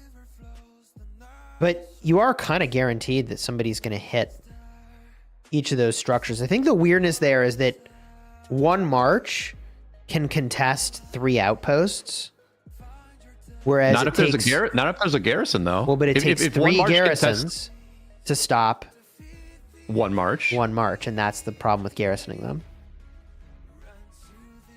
See what I mean? mean? If they hit one garrison, that march is out of commission, right? Even if they flip one building, that march is so low they can't do anything else. But it takes 3. Yeah, it does. To stop one, and that's the negative trade that I think they're avoiding. Sure, but these outposts are important. I mean, these outposts are 30 points a minute. I get it, but it's just more march efficient to have, like, you put one player on offense, they put one player on offense, and you play whack-a-mole all game, than to commit 3 to defend, but then the enemy has committed 1. That's a net loss of 2 marches. I think that's the difference.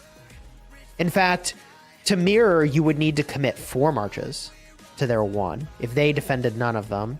Technically, if they have some player traveling around claiming them back, you're still getting 2-to-1 march inefficient traded. I don't know. But when you don't, I'm sure when you don't defend leads. the outposts, you make that enemy march like uber efficient. They're like the most valuable march in the whole game. For sure. So it is interesting. We'll have to see if other teams defend the outposts. Yeah. Yeah.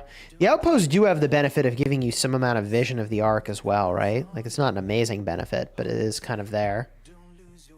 Yeah, I think you have to hold all of your own outposts, and that gives you that vision right around the temple that we have right now, for example. Chad thinks Beer will master strategy the next Ark. I'll say this. I think that master strategy could be a really good call for like a 5th Ark if they could make the timing work. And just strategy at home if the enemy is not contesting it. You see what I mean? Like, normally you might not have enough time to walk it, but you strategy at home. That is the best 6 points you ever spent. Now, I don't know if they can get to 5 arcs at this point, because they held a couple of them a little longer. This is why I'm like really on the just score the darn thing plan. Because if they can't just, like, 748W, although they're behind on points per minute now, has been working those buildings so hard that they still have the lead. So either Beer stabilizes that point situation, which they haven't yet. It's still a 2-for-1 occupation score diff. Or they have to just power out these arcs again and again. Yeah, 748 has the lead only if you don't count the 3 gathering marches from Beer that have been out for the whole match. So I think it's basically a tied game. And if anything, I think Beer has the lead once you factor in those gathering points. And, you know, Ark is going to spawn in 4 minutes. 748 is still heavily on the attack in some lanes. Both teams will likely have some marches be late to this 3rd Ark. This incredibly important 3rd Ark, where this is potentially the game here.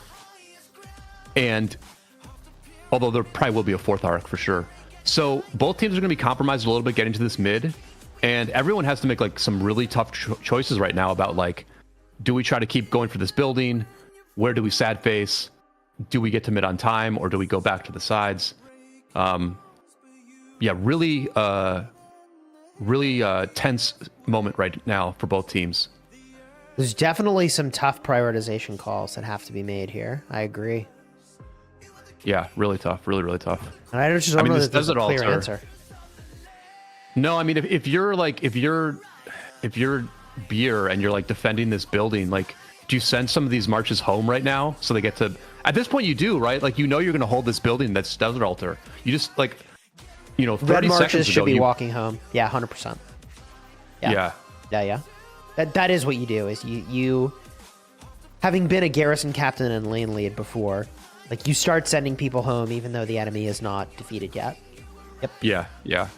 And both teams now, what we're going to see is we're going to see a very, very big mid fight here. Both teams have abandoned the sides. There are no attacks on the sides. Both teams are doing a very, very heavy approach to mid.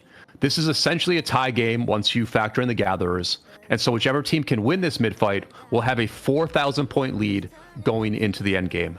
Yeah, I mean, I think 748W going middle here signals that they don't think they can keep this up. And the only reason that that's true is because of the fast turn-ins of the arcs. So the arc point velocity is too high.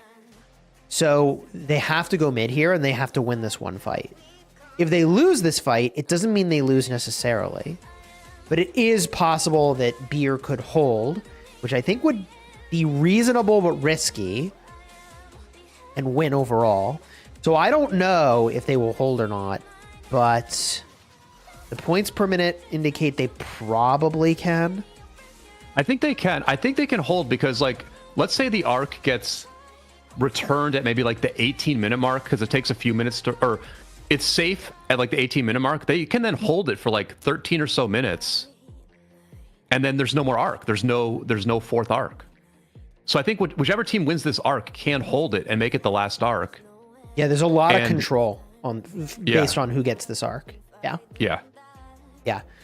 I agree. This so to the death for both teams, right? That's what we expect. Well, that's if you think to the death is best, Chiz. I mean, we haven't had this conversation today, but I think that like Heaven's Grace plus Bog Down is better than to the death plus Dust Up. I sort of take the 93T philosophy on this one, but we'll see what these two teams feel. Yeah, we were talking the other day. Plato, I think, was pointing out that Bog Down has a heal disruption component to it. So I think if your opponent's going to heal, like the Bog Down plus to the death is really quite wicked. Yeah, that is strong for sure. That is the combo I would be looking to use.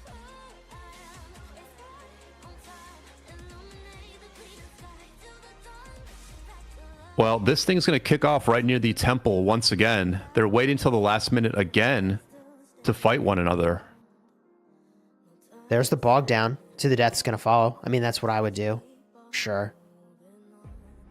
There it is. Beer to the death. They use Total Vision. Yeah, I think the Total Vision's probably better than the Bog Down, right? If you're not countering healing.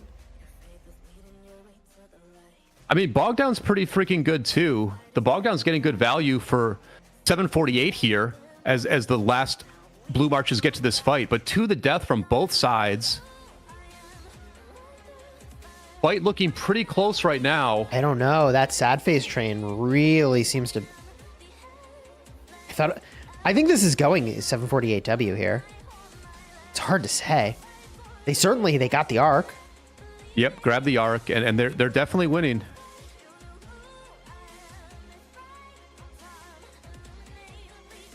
Really good run off the bat there by Mr. Korea. I think that 748W is kind of flexing here the fact that, yeah, we didn't win those first arcs, but that's because we didn't want to. Because this is pretty commanding in terms of the win. From here, there's not a lot of room for Beer to recover. Best ever efficient recovery. About an ambush. I mean, listen, these teams have been ambushed. That's going to have to be what their acronym is for to get this.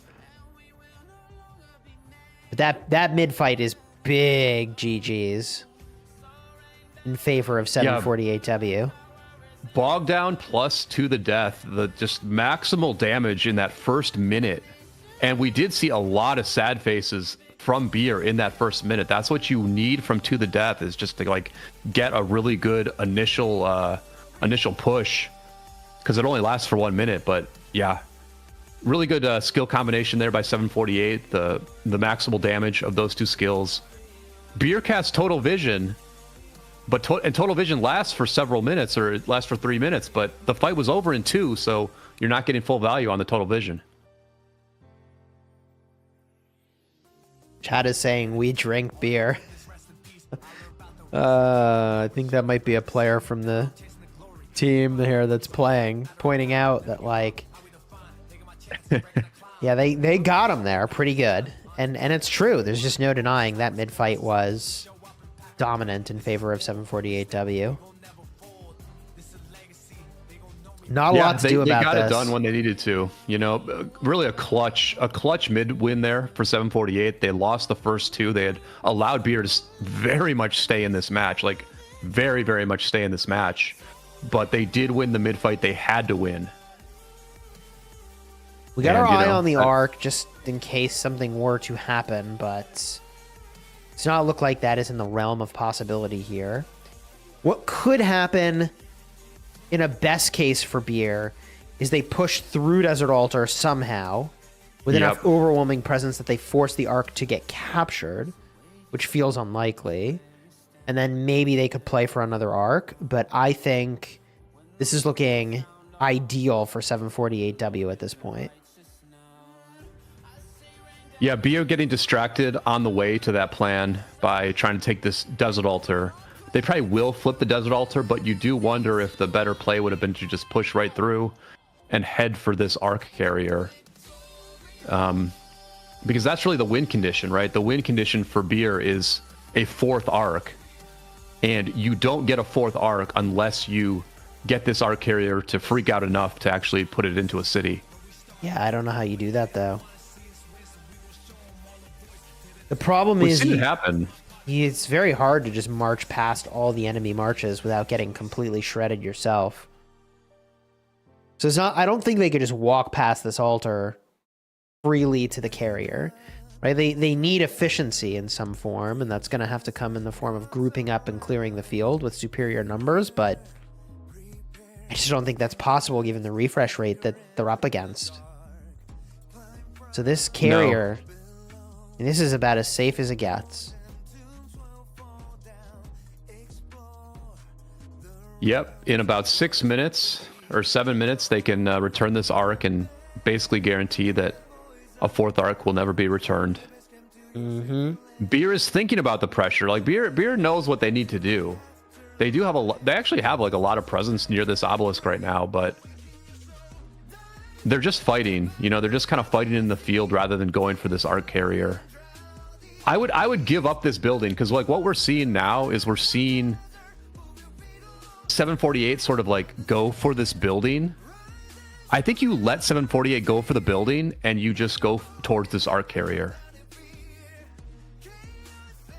Yeah, I mean, what are the win conditions here for Beer? They're down on points from structures. They can do heavy gathering, which they have been gathering throughout the match. 748 still doesn't have any gatherers out. So they need a 7K provision score, basically, to win. Well, I mean, listen, a 7K provision score would pretty much get it done, actually. But they I don't think they have. I don't think they've had like that many gatherers out, but these players have been out the whole time. Finn the Human has been out here the whole game with 3 marches. Yeah, I don't think it's enough. How many? Yeah, but how many is that? I mean, is that 5K points? Can 3 marches get 5K points? I don't think so. Chat says 4K. 4K, yeah. It's just not enough. They had, you know, like, if you had 8 to 10 marches provisioning all game, that's how you get to that, like, 7K number, I think. I mean, there's still 15 minutes left in the match, right? So, like, if we give them 4K points for gathering, then they're only down 2K. And that's the kind of differential you can make up with like a really good building game, you know, where you control the map, you hold the enemy's buildings for multiple minutes, you flip their outposts, which actually at the moment Beer has flipped a couple of outposts. It's like if you make this a 2K game after the gatherers, it's doable, right? It's doable. Beer might not know that. They might not know it's a 2K game, But I think Chisel, it is. I think it's accurate to say that this is a 2K game right now. Maybe. At best, it's a 2K game. At Ark in hand. I mean, I think 748's got to be feeling pretty good about this position they're in. Especially when they're on the offensive here, rotating over to this Sky Altar to try to continue the occupation of the enemy Sky Altar. You know, I think they're feeling very good. All I'm saying is Beer should be less demoralized than they're playing like at the moment. But yeah, very good rotation here from 748. This is the rotation they need to hold this Sky Altar. I mean, this is kind of what you would expect from your Realm champions here, that they throw down. And 748's thrown down. I mean, they won on the initial capture of structures, which if you think about it, if that had not happened, this leaderboard would be a lot more even, right? Like, just the initial capture of structures was a big problem for Beer. Oh, definitely. It's had to have been at least 2,250 points. Like, I think they got like a shrine and an altar. And it's the point swing is the issue. Right, the swing. It's like that's like 2,300 points right there. Those two buildings. Yeah. So, yeah, this leaderboard, if they hadn't lost their opener, would look a lot more even. Because it's not just points that are on one side. It's actually flipped to being on your side instead of being there. It's big. Chat observing they may or may not have lost a few Oryx on some bets this week. I think the safest strategy, personally, is just bet on all the underdogs. And if there's a huge Oryx differential and people don't think they're going to win, just bet Oryx on the team that is not favored. And most of those teams will lose, but one of them is going to win. And like, you get such a payout from that. It's crazy. It completely puts you ahead. But it's very hard to predict who will win and who will lose in any given match. It's very hard to predict. Yeah, I mean, these teams are so even as far as like equipment and commanders and stuff that I think the mid fights are like very, very high variance. I think it's difficult to have a huge skill edge in the mid fights. I did put some Oryx on 27 WP yesterday and got like a really nice jackpot for that upset victory. And they had like the skill edge on 49 mid, it felt like to me. But I think it's like very minor, right? It's very, that skill difference is very minor because it's all about like focus firing. It's about switching off red targets to fresh targets. It's about your teammates targeting the same marches that you're targeting. There's a skill edge there, but it's tough to actually like get that edge because you got to like be like really, really good. We're watching this Desert Altar here. 10 minutes left in the match. The Ark did get scored. So okay. Interesting. There will be another Ark. Yeah, why return it then? I think somebody wants to flex a Master Strategist final Ark. Well, they're giving Beer the chance to flex that Master. They just gave Beer the opening they did. to do a yoink. I don't know why. I don't know why they returned the Ark right then. Are they nervous? Could they be nervous about something? I don't know why they would be. I don't know why. It doesn't make sense to me. It's been a range of outcomes for 748 in this match where it's like they did some things really, really well. Like their opening was great. Their third mid fight was great. Their building game generally has been quite good. They've had some nice attacks, but then they've also done some like completely perplexing things like, you know, their late approach on the first mid, their no-show on the second mid, and then returning that Ark when they did. Some of these things don't make any sense, really. I don't get that Ark capture because... So here's the one line that Beer now has to win. Is they go Master Strategy. yoink the Ark and score it, and they have to have enough provisions to offset the remaining point difference. So I think there is like a window for Beer to have an efficient recovery, best ever efficient recovery, but it is a small window. But you know, hey, when there's like a 5% chance to win the game, you play for that 5%, you know? Absolutely, absolutely. And the other thing they could do, right, is like they could win the mid fight so convincingly that then they use master strategy after the fact to do like a very fast transport of the Ark back to a building, you know? So that's also possible. Yeah, I agree. But right now on the map, 748 is definitely on the offensive. So the timing is pretty good for 748 here. They have Beer's Desert Altar on the top side. Beer will eventually take this building back, but then maybe get to mid late. If anything, maybe these attacks are a little early for 748, where like their marches will sad face, but then they're going to end up getting to mid early. Beer can recover and get to mid late, and they might be all right in that sense. Beer is just sort of leaking a lot of points on buildings, and that's the issue for them. There's too many times where they've sort of lost their own altars, and that's cost them just an astronomical amount of leaderboard, I think.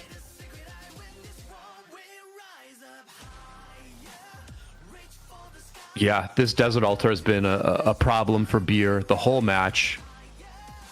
They do get it flipped back now, but with an XY garrison that's going down real fast. Going down real fast. Woo! And it flips back. Yeah, this is the issue, is they can't get a hold on their own buildings here. And because of that, 748 is looking more and more favorable. But provisions plus master strategist, the Ark home, still on the table. Do we see any? We see no provisions for 748. Nope. And there's more and more. There's more and more gatherers for Beer. Beer's now up to like 7 or so marches. No, there's a few provisioners. There's a few provisioners actually for 748. It's not going to be zero. The forward positioner. Well, that guy was hopping through a tile. Yeah, some of them I think might actually be provisioning. Hard to say. It's hard to say if they're just stationed waiting for the next attack or if it's a true gathering march. That's a real gatherer. Finn the Human there, that's a real gatherer. I can assure you of that. All right, so the path to a win for Beer is outrageous provisions, stop losing your own structures, maybe get 1 or 2 of theirs to disrupt the points, but absolutely get this next Ark, master strategist this thing home. That's their path to win. For 748, their path to a W is going to be push these buildings, get incremental edge. In my opinion, they probably should have been provisioning, but I would go heavy mid. Man, if I were 748, I would have just gone heavy mid. You have to send everything mid, don't you? Just gum it up mid. Just gum it up mid to where they can't just walk it home. Because, I mean, they don't have to master strategy, right? They can win the mid fight convincingly enough and like bring it to that outpost because there's like a 2.5 minute differential. Why is 748 not going middle? I know. I mean, it's like, are they wild, actually, man. What are they doing? I think it looks like they're going for a building strategy. It looks like they're like giving up the, I mean, I can't believe I'm saying this, but it looks like they're giving up the Ark and trying to just take the buildings and win that way. They're like giving up an Ark they didn't have to create the opportunity for in the first place. I mean, that is ridiculous, dude. That's so wild. I minimized the chat because I don't want to get spoiled, but someone did earlier say another 748 throw. And it's definitely in the we're definitely in that ballpark right now. Chat says they drank too much beer and didn't know what to do, lol. Well, That's how you counter the earlier chatter. We're about to find out. 2 minutes left, 4:40 in the game. There is a huge window of opportunity for this Ark to go somewhere. Yeah. I mean, 748 has people mid. They can... I mean, it's light. It's very light mid from both sides. You know, Beer sort of feels like they have to hold their buildings. And thus far, Beer has at least held one of their 2 altars. There's a bit of 748 here to gum it up. They might... I mean... There was a nearly 0% chance that 748 loses if they held that Ark longer. Yeah. Yep. Literally a nearly 0% chance of losing if they held that Ark. But this Ark opportunity is unbelievable for Beer. This is why you play every moment of every match as though you still can win. Because if they'd packed it in, okay, total vision, sneaky total tactics. vision from Beer. So Beer has used 4 points now with just Desert that total Storm vision. from Beer. Counter sneaky tactics. All those marches revealed, but they don't have a way to carry the Ark. And now taking we know. damage, and those marches are taking damage, and they have a long walk before they even get to this Ark. But Beer does not have Master Strategist. No, they have to win this Ark fight convincingly. It feels to me like 748 has enough here now. Like they got enough here. Beer didn't send more. Like Beer did not send more to mid. They allocated everything to the sides after that initial group. I don't know. I think Master Strategist would have been pretty good. I don't know that the counter... I don't like answers as much as I like questions. And Master Strategist kind of asks a question. And I like that question a lot more than the answer they just deployed. If they can win this fight, they have time to bring this thing to an outpost. Especially if they get a good pull. If they get a good pull. They've got to get this pull. It has to be clean.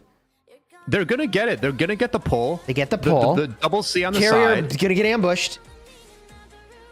That's a good run. This is a good run, though. This is a really good run for Beer. They can only get knocked down like twice, maybe, because they lose 10 seconds every time they get knocked down. Yeah, but they're winning this mid fight. I mean, they're definitely winning the mid fight here. I don't know, man. 2 minutes. 2 minutes. They can't afford this time. They really can't afford this time loss. And 748 knows like they just got to dance around and knock down carriers over and over. Ark's moving. Where is it going? 748W with the master strategy. Oh, they're going right on top of this Ark. Okay. Ambushing warp. Not a great spot for that warp because the carrier's going for that outpost, which is good enough. Where they should have gone. With it's 124 left in this match. Do they get enough marches here? Looks like oh yeah. Not bad. I mean, you can't get that distance with this harassment in this amount of time. Yeah. I don't think so. It's a good enough master strategy. The warp location could have been better. This guy could get there in 40 seconds, but he's going to fall, and then there's a 10-second penalty, and then they're going to need more T1s. Wait. He's cooking. I just don't think there's the time. A couple of red marches trying to float like a butterfly here, get to this Ark carrier without getting killed. This carrier is going to get cooked. Yep. The Joan, the XY, and maybe the Huo. Yeah, and taking down Vladzor. Unfortunate. 748 playing this match way closer than it needed to be. Whew. We thank them. We thank them for the true excitement. 25-second walk on this Belly Prime. There is just no way he gets there in time.